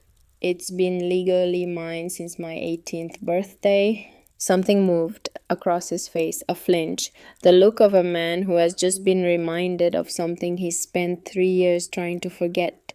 "You shouldn't be here," he said. His voice was quiet, almost pleading. "Wren, this isn't, you can't just—" I said. "It's my name on the deed, Colton. It's my property, legally fully mine. The taxes are paid. The title is clean. I have every right to be here." He opened his mouth and closed it. His hands came out of his pockets and hung at his sides. Empty, useless. He looked like a man standing on the edge of something and trying to decide whether to jump or step back. "I saw the smoke," he said finally, "from the chimney. I thought maybe, I don't know what I thought, someone squatting maybe. Teenagers, I came to check. Now you've checked." We stood there, the two of us, in the late afternoon light, with 3 years of silence and betrayal and absence hanging between us like a wall. He was my brother. He had held my hand at our father's funeral, and then he had let Pierce erase me from the family. He turned to go. He took 2 steps toward the path, then he stopped and turned back. "You look like him," he said. His voice was barely above a whisper. "You look like Dad." And then he walked away, disappearing into the overgrown thicket, his expensive boots crunching on the gravel until the sound faded and I was alone again. I knew he would tell Pierce. Pierce came 4 days later. He did not come alone. He brought a man in a gray suit, a lawyer, obviously from the way he carried his briefcase and the way his eyes moved over the property, assessing, calculating, looking for angles. Pierce himself looked exactly as I remembered him, only more so. The sharp jaw, the cold blue eyes, the posture of a man who had never once questioned his right to take whatever he wanted. He was 32 years old and he moved through the world like he owned it because as far as he was concerned, he did. They came up the path without hesitation, without the tentative, guilty shuffling that had marked Colton's approach. Pierce walked like he was arriving to inspect a property he already owned. I met them at the door. I didn't invite them in. "Wren," Pierce said, not a greeting, an identification, the way you'd say the name of an obstacle you were about to remove. "Pierce, this is Mr. Davenport, my attorney." He gestured at the gray suit. "We need to discuss the situation here." "There's no situation," I said. "This is my property." "That's actually what we're here to clarify," the lawyer said, opening his briefcase with practiced smoothness. "Our position is that the trust under which this property was allegedly conveyed may be subject to challenge on several grounds, including diminished capacity of the grantor at the time of execution." Diminished capacity. They were going to argue that my father was too sick to know what he was doing when he set up the trust. They were going to use his illness, the illness that killed him, the illness they had profited from, as a weapon against me. "The trust was established 2 years before my father's death," I said, keeping my voice steady when he was of sound mind and under the care of his personal physician. "It was drafted by a licensed attorney and executed with witnesses. You're welcome to challenge it in court. My understanding is that it will hold." I watched Pierce's face as I spoke. The words were Lockhart's. I had rehearsed them after our last phone call, committing them to memory like lines in a play, but the delivery was mine. Calm, clear, unafraid. But Pierce wasn't looking at me like a man who'd come to argue about real estate law. He was looking at me the way a dog looks at a closed door, with the frustration, yes, but also with something sharper. Suspicion, anxiety, fear. "Did he leave you anything else?" Pierce asked it, cutting across his own lawyer. His voice was tight. "Papers, documents, anything besides this building." And there it was, the question underneath the question, the real reason he was here. He wasn't worried about the Carriage house. A crumbling brick building on a tenth of an acre wasn't worth the legal fees it would take to contest the trust. He was worried about what else my father might have left behind. He was worried about the evidence. He didn't know if the envelope existed, but he suspected it might. I looked at my brother, this tall, polished, ruthless man who had stolen a company and abandoned a child, and I felt something I hadn't expected. Not anger, not fear, but a kind of cold, clear understanding. He was afraid. Behind the expensive jacket and the lawyer and the commanding posture, Pierce Callister was terrified. He had been living for 3 years on the assumption that their father's secrets had died with him, and now standing in front of his forgotten little sister, in front of the forgotten little building, he wasn't sure anymore. "Dad left me this house," I said. "That's all." I watched his eyes. He was trying to read me, trying to determine if I was lying. I kept my face still. 3 years in the system had taught me that how to keep your expression neutral, how to give nothing away, how to survive an interrogation without breaking. "You should leave," I said, "both of you." Pierce stood there for a long moment, his jaw working. Then he leaned in just slightly, just enough that the lawyer couldn't hear.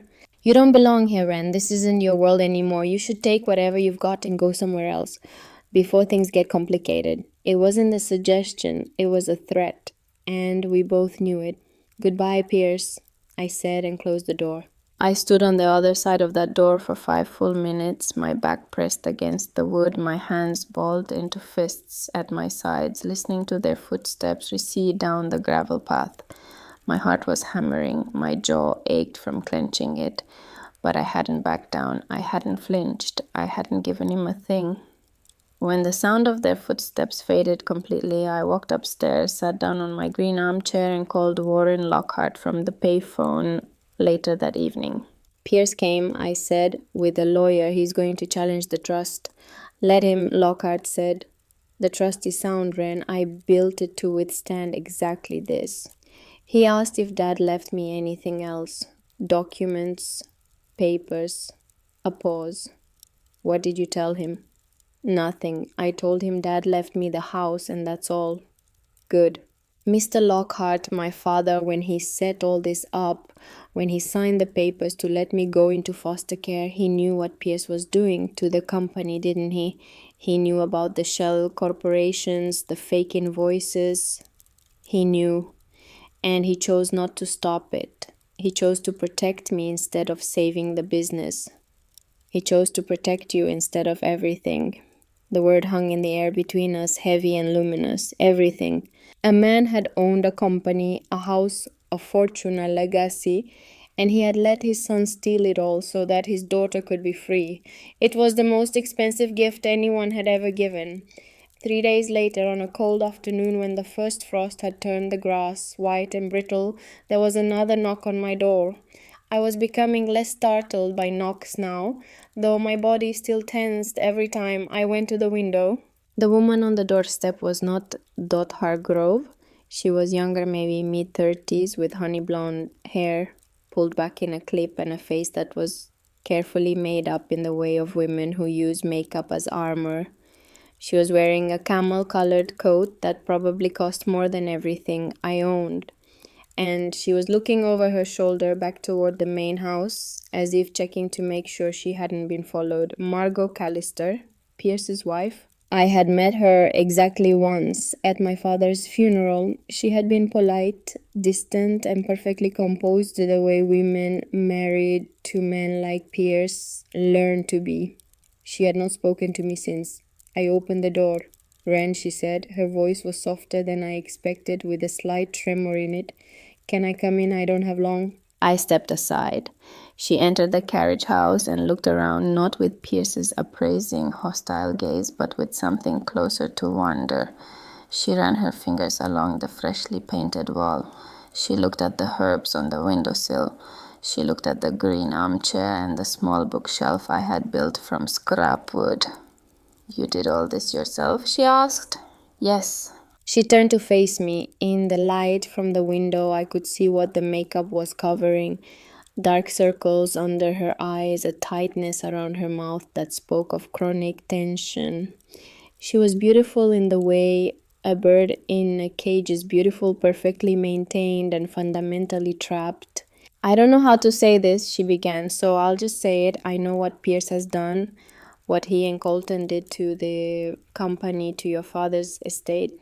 I've known for over a year. I found documents in his home office, financial statements that didn't match transfers to accounts I'd never seen. When I asked about it, he told me it was none of my business. She paused. Her hands were clasped in front of her, the knuckles white. Our marriage is, she stopped, started again. I want to leave him, Wren. I've wanted to leave for a long time, but I have nothing. Everything is in his name. The house, the cars, the accounts. If I leave with nothing, I start over with nothing. If I leave with proof of what he's done, I have leverage. Enough to negotiate a fair settlement, enough to protect myself. She looked at me directly. Do you have anything, any proof, anything your father might have left behind? I held her gaze. This woman was not my enemy. She was another person caught in Pierce's gravity, another life being slowly crushed by his weight. I understood her desperation because I had felt it myself standing in a group home foyer with a cardboard box. But I also understood something else. Whatever I had or didn't have in that sealed envelope was my choice, my burden, my decision, not hers, not anyone's.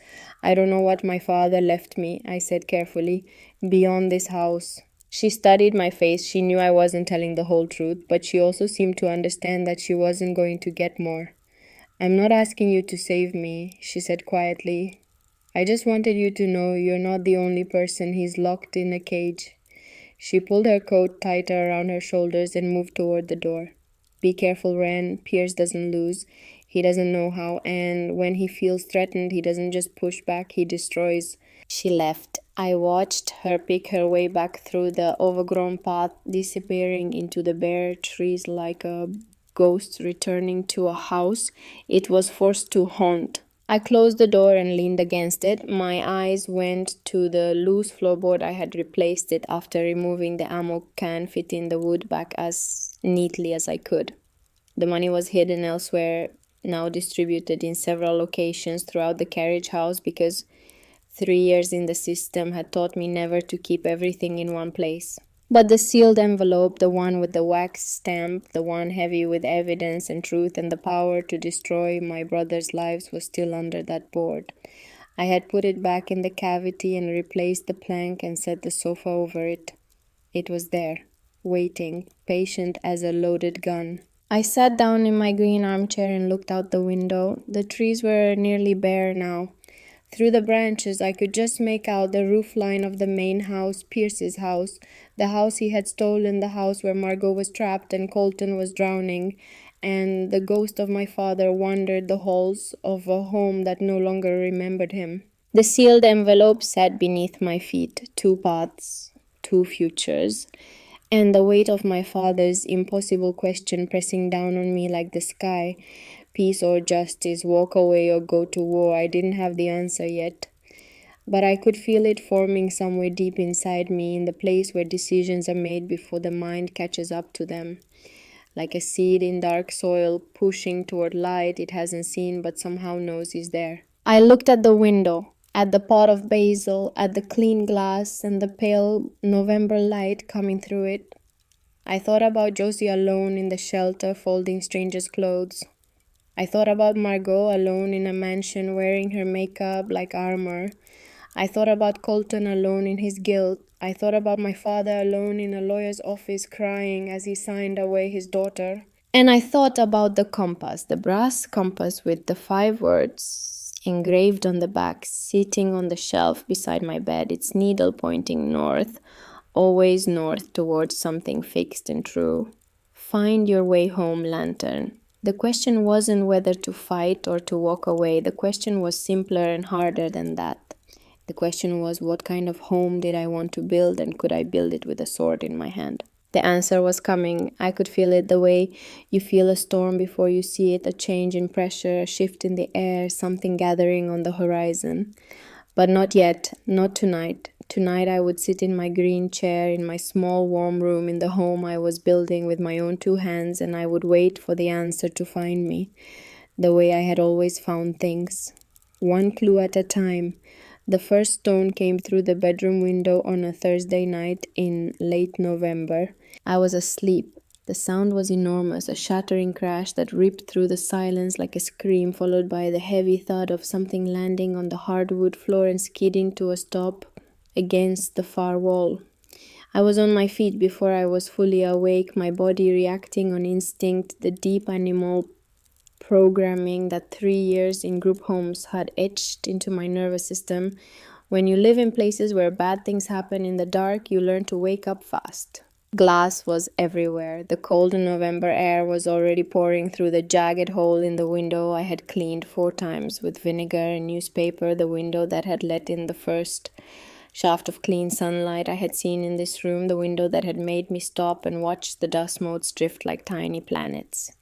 A rock the size of a fist sat against the baseboard, surrounded by a constellation of broken glass that glittered in the moonlight like something beautiful which it was not. I stood there in my sleeping bag, barefoot on the cold floor, glass crunching under the mattress edge, and I stared at the hole in my window, and I felt something I hadn't felt since the day I opened the ammo can: helplessness. No note was attached to the rock, no message spray painted on the wall, nothing that specific, nothing that prosecutable. Just a rock through a window in the middle of the night, delivered from the darkness to a girl living alone in a building on the edge of a property owned by men who wanted her gone. I didn't call the police. What would I say? Someone threw a rock in a town where the Callister name carried weight, where Pierce probably played golf with the chief of police, where my word, the word of an 18-year-old girl with no history, no connections, no standing, would be measured against his. I knew how that equation worked. I had been on the losing side of it my entire life. I swept up the glass. I taped a garbage bag over the broken window. I lay back down on my mattress and stared at the ceiling until the sun came up. 3 nights later, it happened again. Not a rock this time. Someone had come in the night and torn up the small garden I had started beside the front door. The herbs were ripped from the soil and scattered across the gravel. The basil plant, the one I had put on the windowsill to replace the dead bird, the one small green thing I had allowed myself, was snapped at the stem and left lying in the dirt like a broken neck. Something about the basil plant broke me in a way the rock hadn't. The rock was violence, and violence I understood. But the garden, the deliberate, petty destruction of something small and alive and harmless, that was cruelty. That was someone saying nothing you build here will be allowed to survive. I was kneeling in the torn-up garden, holding the broken basil in my hands, when Sal Brigham's pickup truck came rumbling down the path. He got out without a word. He looked at the garden. He looked at the garbage bag taped over the window. He looked at me kneeling in the dirt with my dead plant. Then he reached into the bed of his truck and pulled out a sheet of glass pre-cut, wrapped in brown paper. "Heard about your window," he said. "Dot told me. Figured you'd need this." He carried the glass inside, and over the next hour he showed me how to remove the broken pane, clean the frame, apply the glazing compound, and set the new glass. His hands moved with the practiced economy of a man who had done this 1,000 times. He didn't rush. He didn't explain more than necessary. He just showed me step by step and let me do the work while he watched. When the new window was set and the compound was drying, he stood back and looked at it. "That'll hold," he said. Then, without looking at me, "You need anything else, you call the store. I'm there every day but Sunday." He drove away. 20 minutes later, Dot Hartgrove came down the path carrying a blanket, a thermos of coffee, and a flat of winter pansies. "For the garden," she said, setting the flowers on the doorstep. "Pansies are tough. They bloom in the cold. Hard to kill." She poured me a cup of coffee from the thermos and sat with me on the front step while I drank it. She didn't ask who had done this. She didn't offer theories or advice. She just sat there, a 68-year-old widow in a quilted vest, drinking coffee beside an 18-year-old girl who had no one, and by her presence alone she made the world slightly less hostile. "People around here notice things," Dot said after a while, looking out at the bare trees. "Like, we notice when someone's trying to build something, and we notice when someone's trying to tear it down." She patted my knee, stood up, and walked home. That evening, Josie arrived. She had taken 2 buses and walked a mile from the nearest stop, carrying a duffel bag and wearing the same thin jacket she'd had at the shelter, the one with the broken zipper. She stood at my door with her bag over her shoulder, looking at the carriage house the way a person looks at something they need to see to believe. "So this is it," she said. "This is it." She stepped inside and did a slow turn, taking in the white walls, the sealed floors, the green armchair, the work light, the small kitchen where I had hung a dish towel on a hook. She ran her hand along the wall the way Margot had, but differently, not with wonder, but with recognition. The recognition of someone who understood exactly what it took to make something clean when it started out filthy. "You did this," she said. "Not a question. I did this." She nodded. Then she saw the garbage bag over the bedroom window. I hadn't replaced it yet because the glazing compound on the other window was still curing, and her expression changed. "Who?" she said. "I don't know for sure." "Yes, you do." I didn't answer. Josie dropped her bag and turned to face me fully. "Wren, the envelope, the one with the wax seal. The evidence against your brothers. You still have it?" "Yes." "And you haven't opened it?" "No." "And meanwhile someone is throwing rocks through your windows and ripping up your garden, and You're just what? Taking it, absorbing it, being the bigger person. Her voice was hard but not cruel. It was the voice of someone who had spent her entire life watching good people lose because they refused to use the weapons they had. If you've got something that can stop this, she said, and you don't use it, then you're giving them permission to keep hurting you. You're paying for your own punishment. I didn't have an answer for that, not one that would satisfy her, because she was right. In the simple, brutal arithmetic of power, she was absolutely right. I had a weapon, I was choosing not to use it, and the people who were hurting me knew or at least suspected that the weapon existed, and they were escalating precisely because they weren't sure. Josie stayed for 3 days. She slept on the sofa, helped me replant the garden with Dot's pansies, and replaced the second window with a piece of glass we bought from Sal's store. She was good with her hands, better than me, honestly, and she worked with a focused, wordless intensity that reminded me of Sal. People who have grown up with nothing learn to fix things because nobody is coming to fix it for them.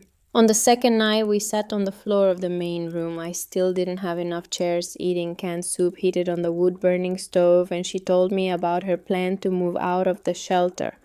She had saved $1,100 from the laundromat. She was looking at a room in a boarding house in Rogers Park. She was thinking about taking a GED prep course. I'm going to get out, she said, and the way she said it flat, factual, like stating the temperature, made me believe her absolutely. When you do, I said, there's a laundromat in this town that just put a help wanted sign in the window. She looked at me. A smile rare for Josie and therefore precious moved across her face. You're trying to recruit me. I'm trying to tell you there's a place here, if you want it. She didn't answer right away. She finished her soup, set the bowl down, and looked around the room at the white walls, the clean floors, the window with its new glass, the pot of pansies on the sill. Maybe, she said. Let me get the GED first. On the third morning, she packed her duffel bag and I walked her to the bus stop in town. At the curb, she turned to me and said with her usual unvarnished directness, whatever you decide to do with that envelope, Ren, just make sure you're deciding. Don't let the decision get made for you by running out the clock.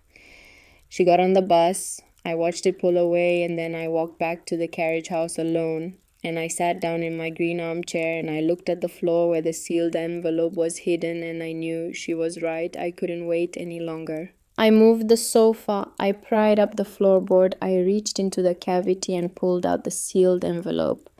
The dark red wax was still intact, the letter M pressed into it like a fingerprint.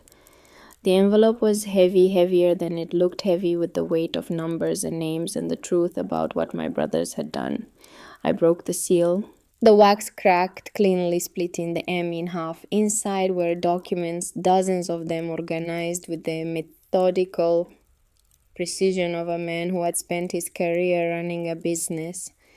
My father had arranged everything chronologically, each page numbered, each section labeled in his handwriting.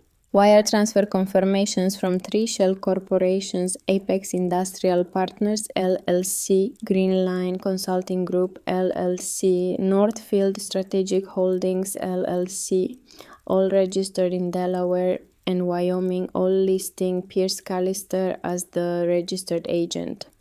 Copies of invoices from these companies to Callister Logistics for consulting services, strategic planning and operational support, services that were never rendered, work that was never done.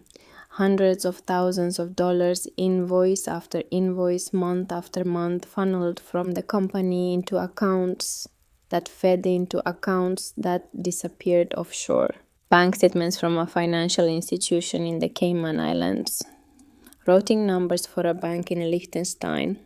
A handwritten ledger, my father's ledger, in which he had tracked every fraudulent transaction, every dollar stolen, every lie told.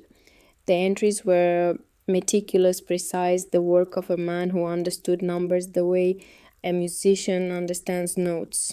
At the bottom of the last page, he had written the total, $4.7 million. My brothers had stolen $4.7 million from their dying father. There were also three sworn affidavits signed and notarized from former employees of Callister Logistics. Each one described irregularities. They had witnessed invoices. They were told not to question payments. They were told not to track meetings. They were excluded from without explanation. They had been afraid to come forward while Harlan was alive, afraid of Pierce's retaliation, but they had been willing to put their names on paper to swear under oath because my father had asked them to, because they had respected him that much. I spread the documents out on the kitchen table, every page, every receipt, every number. The entire architecture of my brother's crime laid bare on a surface I had sanded and sealed with my own hands. $4.7 million. The house, the business, the cars, the life they were living, the immaculate lawn, the glossy shutters, the black BMW in the circular driveway, all of it built on theft. All of it stolen from a man who was dying in the next room while they forged his invoices and drained his accounts and told him the company was going under because of medical bills. The anger came back, not the dull, familiar anger I had carried for 3 years, the background radiation of abandonment, the low hum of injustice that had become so constant I barely noticed it anymore. This was different. This was sharp, bright, specific. This was the anger of someone who finally had a target. I could end them. I could walk into the county sheriff's office with this envelope and end their lives as they knew them. Federal fraud charges, wire fraud, tax evasion, conspiracy. Pierce and Colton would be arrested, indicted, tried, and convicted. They would lose the house, the business, the accounts, the BMW. They would lose everything and I would get it back. Every penny, every square foot. The lawyers would see to that. I sat with the documents for an hour, reading and rereading, checking my father's numbers against the bank statements, following the trail of shell corporations and offshore accounts.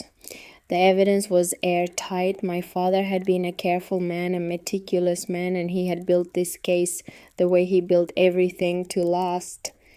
Then I put the documents back in the envelope, put the envelope in my jacket pocket, and drove Sal's truck to the Barrington Hills police station. I parked in the lot. I turned off the engine. I sat there with my hands on the steering wheel, the envelope on the passenger seat beside me, and I looked at the front door of the station. It was a small building brick with an American flag and a blue lamp and a sign that read Barrington Hills Police Department in gold letters.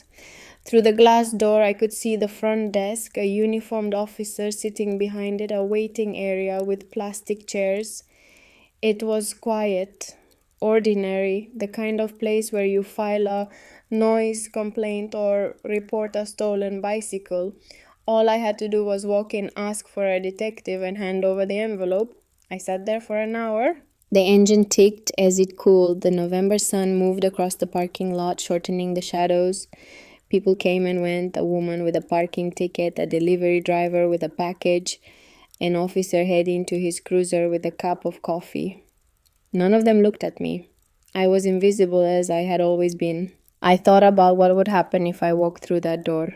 The investigation, the subpoenas, the forensic accountants combing through years of financial records, the arrest warrants, Pierce in handcuffs, Colton in handcuffs, their faces in the newspaper, my face in the newspaper, months of depositions, years of trials, the inside of courtrooms, the questions from reporters, the public dissection of my family, of my father's illness, of my time in foster care, all of it laid open, spread out, examined by strangers. It will consume you, my father had written. It will become your whole life. I picked up the envelope from the passenger seat. I held it in my hands. I looked at the police station door one more time. Then I put the truck in gear and drove home. The knock came at 11 o'clock that night. I was in the armchair, reading by the light of a battery-powered lantern. I still didn't have electricity, though. Sal had promised to help me figure out the wiring when I heard it. 3 slow knocks on the downstairs door, heavy, unsteady. I went to the window. In the moonlight, I could see a figure standing at the door, tall, broad-shouldered, swaying slightly. Even in the dark, I knew the silhouette. Colton. I went downstairs and opened the door. The smell hit me before I saw his face, whiskey sharp and sour. The smell of a man who had been drinking not for pleasure but for courage. He looked terrible. His eyes were red rimmed and glassy. His jacket was buttoned wrong, one side hanging lower than the other. His hair, usually neat, was pushed back in rough furrows where he had been running his hands through it. He looked like a man who had been arguing with himself for hours and lost.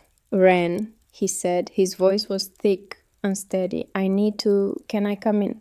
I stepped aside. He came in and stood in the middle of the ground floor, looking around at the walls and the ceiling and the staircase as if seeing them for the first time. Then he sat down heavily on the bottom step and put his face in his hands. I stood by the door and waited. I didn't sit next to him. I didn't touch him. I didn't offer him water or coffee or comfort. I just stood there because whatever he had come to say, he needed to say it on his own terms without me making it easier. It took a long time. He sat there with his face in his hands, breathing in ragged, hitching breaths that weren't quite sobs.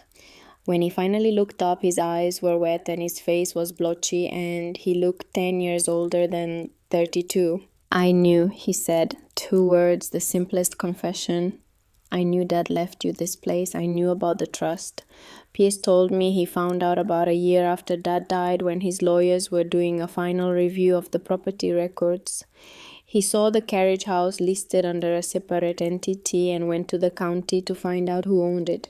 When he saw your name, he stopped, swallowed. He wanted to contest it immediately. He wanted to file a challenge and have the trust invalidated. I talked him out of it. I told him it wasn't worth it, that the Carriage house was a wreck, that it was worth less than the legal fees it would take to fight it. I told him to let it go. He looked at me. I told him to let it go because I couldn't take one more thing from you, Ren. Not one more thing. 3 years. For 3 years I have lived in that house, and I have slept in a bedroom down the hall from the room where Dad died, and I have spent every single night knowing what we did, what I let Pierce do, what I helped him do." His voice cracked, not dramatically, not theatrically. It cracked the way a branch cracks on the snow, slowly, under accumulated weight, the fibers separating one by one until the whole thing gives. "I'm a coward," he said. "I've always been a coward. Pierce says jump and I jump. Pierce says sign and I sign. He told me you'd be fine, that the state would take care of you, that it was better this way. And I let myself believe it because believing it was easier than fighting him. Because I was afraid of him. I'm still afraid of him." He wiped his eyes with the back of his hand. "And the company, the money, I know you must know, Ren. I don't know how, but I can see it in your face. Dad found out, didn't he? He found the trail." I said nothing. "Pierce is losing his mind," Colton continued. "Ever since you showed up here, he can't sleep. He's convinced Dad left you something, evidence, record, something that could bring everything down. He won't say it directly, but I can see it. He's scared, Ren. I've never seen him scared before, and it's worse than when he's angry. When he's angry, you know what's coming. When he's scared, he's unpredictable." He leaned forward, his elbows on his knees. "The rock through your window, the garden, that wasn't me. I want you to know that. But it was him. He hired someone, I don't know who, to make things uncomfortable, to push you out. And if he finds out you have evidence, if he becomes certain of it, he won't stop at rocks and gardens. I don't know what he'll do, but it won't be small." He stood up, he swayed, he steadied himself against the wall. "I came here to warn you, and I came here to say I'm sorry. Not because it fixes anything. Not because you should forgive me. I know you shouldn't. He closed his eyes. "I needed to say it out loud. To you. In this place. Because Dad built this for you, and I helped Pierce try to take it. And I'm sorry, Ren. I'm sorry for all of it." He moved toward the door. I stepped aside to let him pass. He paused in the doorway, one hand on the frame, and looked back at me one more time. "You really do look like him," he said. "You have his eyes." Then he walked out into the dark, his footsteps crunching on the gravel path, unsteady but moving, growing fainter until they disappeared entirely and the night was silent again. I stood in the doorway for a long time after he left, letting the cold air wash over me. I wasn't angry. That surprised me. I had expected to feel fury or contempt or the bitter satisfaction of watching a guilty man crumble. But what I felt was something quieter and sadder. I felt pity. Not forgiveness. I was not there yet. Maybe I would never be there. But pity the plain, unglamorous recognition that my brother was a broken man living in a broken house built on a broken foundation, and that his punishment was not something I needed to administer because he was already living inside it. He had the mansion, I had the home. And standing there in my doorway in the cold, clear air of a November night, I knew which one of us was trapped and which one was free. I went upstairs. I sat in my green armchair. The envelope was on the kitchen table where I had left it, the document still inside, the broken wax seal lying beside it like a discarded crown. Three things sat in front of me: the envelope with its evidence, my father's letter, which I had read so many times I could recite it from memory, and the brass compass sitting on the shelf by the window, his needle pointing north. I thought about Josie. If you've got something that can stop this and you don't use it, then you're giving them permission to keep hurting you. I thought about Margot. You're not the only person he's locked in a cage. I thought about Colton. I'm a coward. I've always been a coward. I thought about Pierce. The rock through the window, the torn up garden, the broken basil, the promise of escalation of destruction of a man who didn't know how to lose. And I thought about my father, about the treasure hunts, about the clue cards written in his shaky hand, about the compass and the 5 words engraved on its back. He used to say something every time we played the treasure hunt. I was maybe 8 or 9 the first time he said it, and he said it every year after that, every time I found the last clue and then dug up the prize. He would watch me tear open the wrapping paper, grinning, and then he would kneel down next to me and say, "The prize isn't the thing at the end lantern. The prize is that you found your way." I had always thought he was talking about the game, about the fun of following clues, the satisfaction of solving puzzles.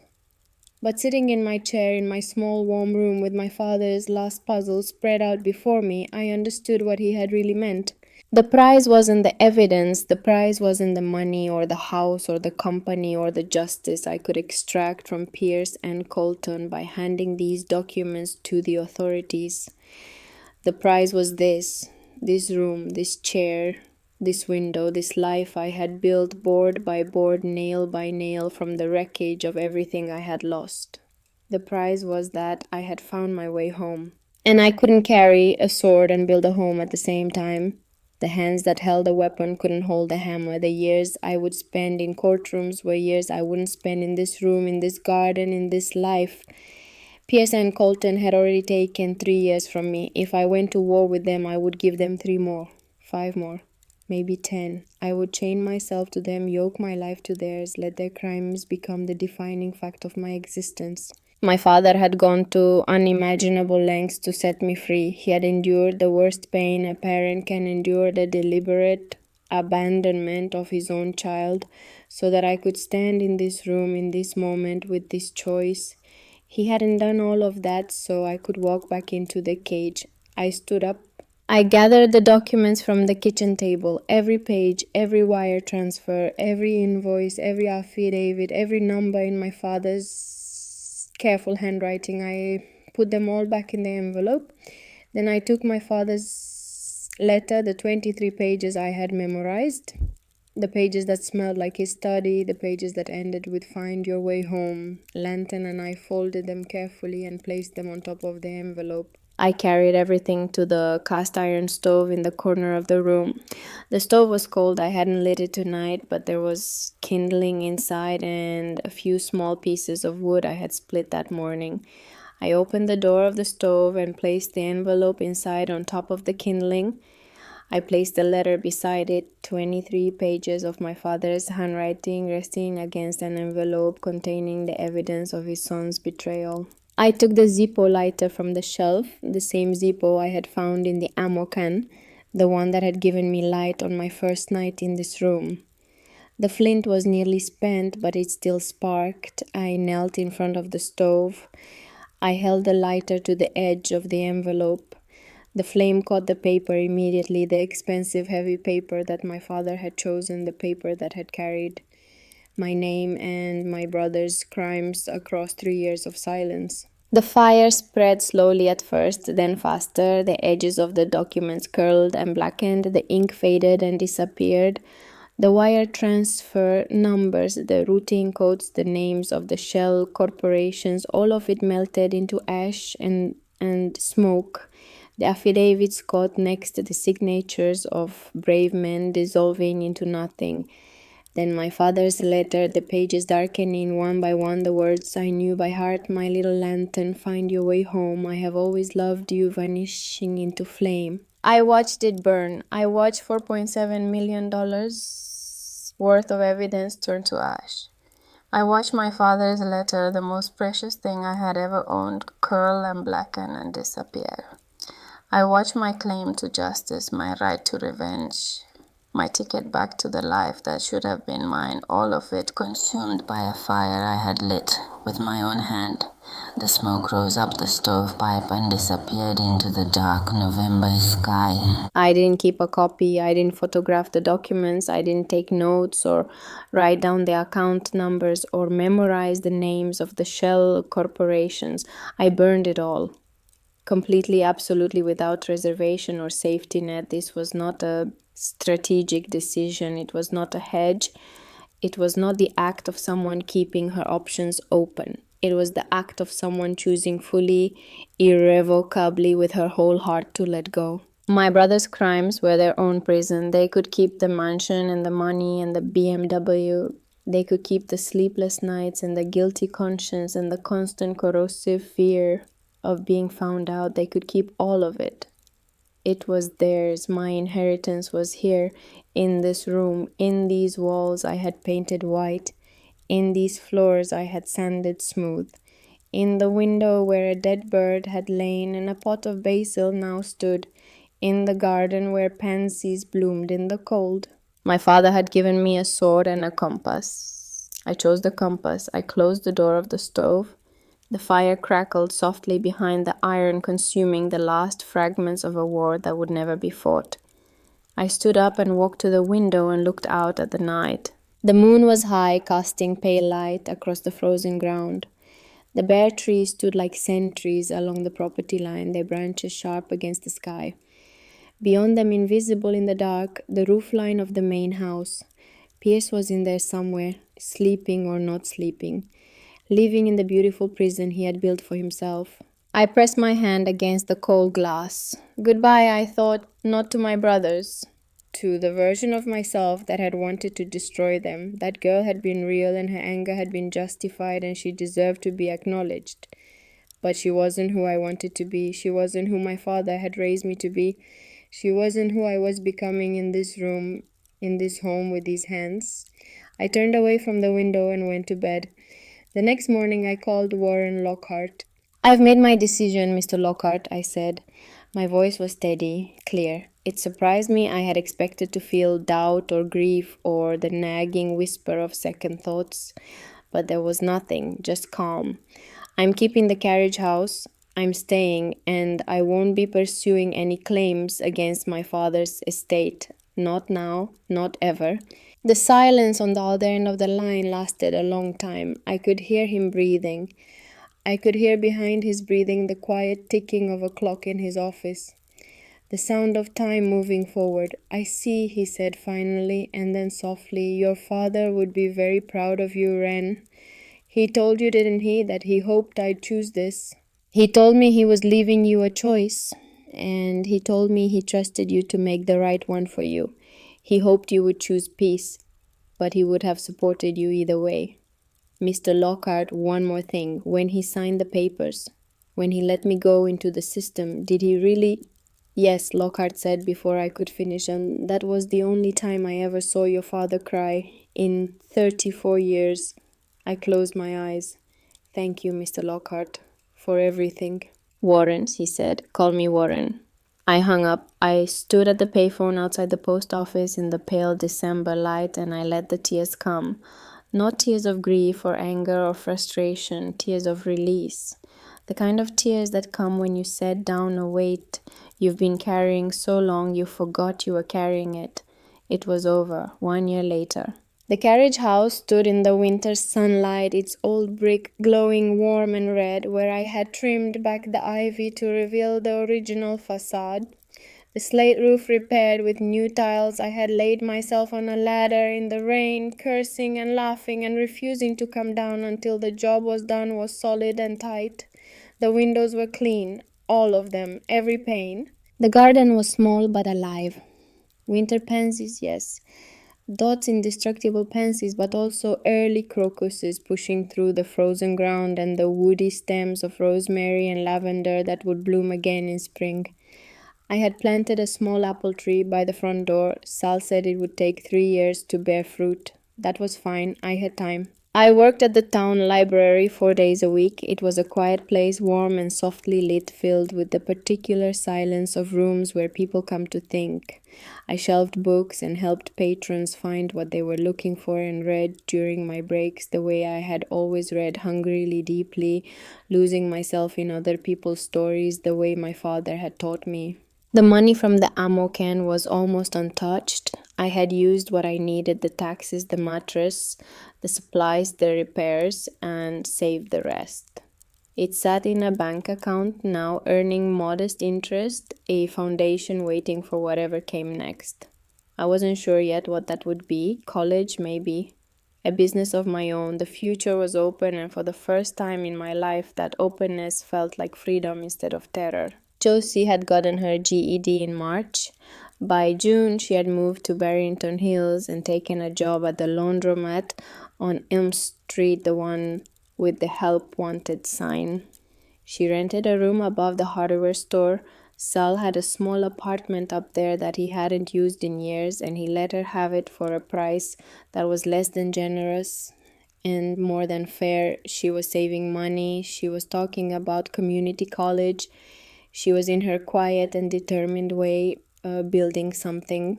Dot Hargrove came by twice a week with food and gossip and the particular kind of company that asks nothing of you except your presence. She told me about her late husband, a carpenter who had built half the houses in the county. She told me about her daughter who lived in Oregon and called every Sunday.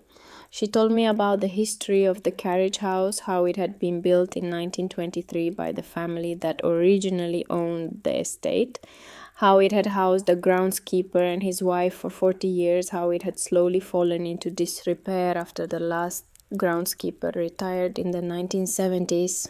It was always the best building on the property, she said once, running her hand along the brick. Solid construction, good bones. It just needed someone to see it. The main house was still there, visible through the bare trees in winter, hidden by leaves in summer. I saw Pierce's car come and go. I saw lights in the windows at night, but I never walked up the driveway and no one came down the overgrown path. After I burned the evidence, the harassment stopped. No more rocks, no more torn up gardens. Whatever Pierce had been afraid of my silence seemed to have calmed him. Or maybe he simply decided I wasn't worth the trouble. Either way, the border between our worlds held. 2 properties, 2 lives separated by 100 yards of overgrown brush and the vast unbreathable distance between the choices we had made. I saw Colton once. It was a Tuesday afternoon in late autumn, almost exactly a year after the night he had come to my door drunk and broken to confess. I was in the front garden planting tulip bulbs for the spring, pressing each bulb into the cold soil, covering it with dirt, patting it down, moving on to the next when I heard footsteps on the road beyond the tree line. I looked up. Colton was walking past, not toward the carriage house, just walking the way people walk when they have nowhere to be and nothing to do but move. His hands were in his pockets. His head was down. He looked thinner than the last time I had seen him and older and tired in a way that sleep wouldn't fix. He stopped when he saw me. We were maybe 50 yards apart, separated by the trees and the undergrowth and everything that had happened between us. He looked at the carriage house, at the clean windows, the trimmed ivy, the repaired roof, the garden with its pansies and crocuses, and the small apple tree by the door.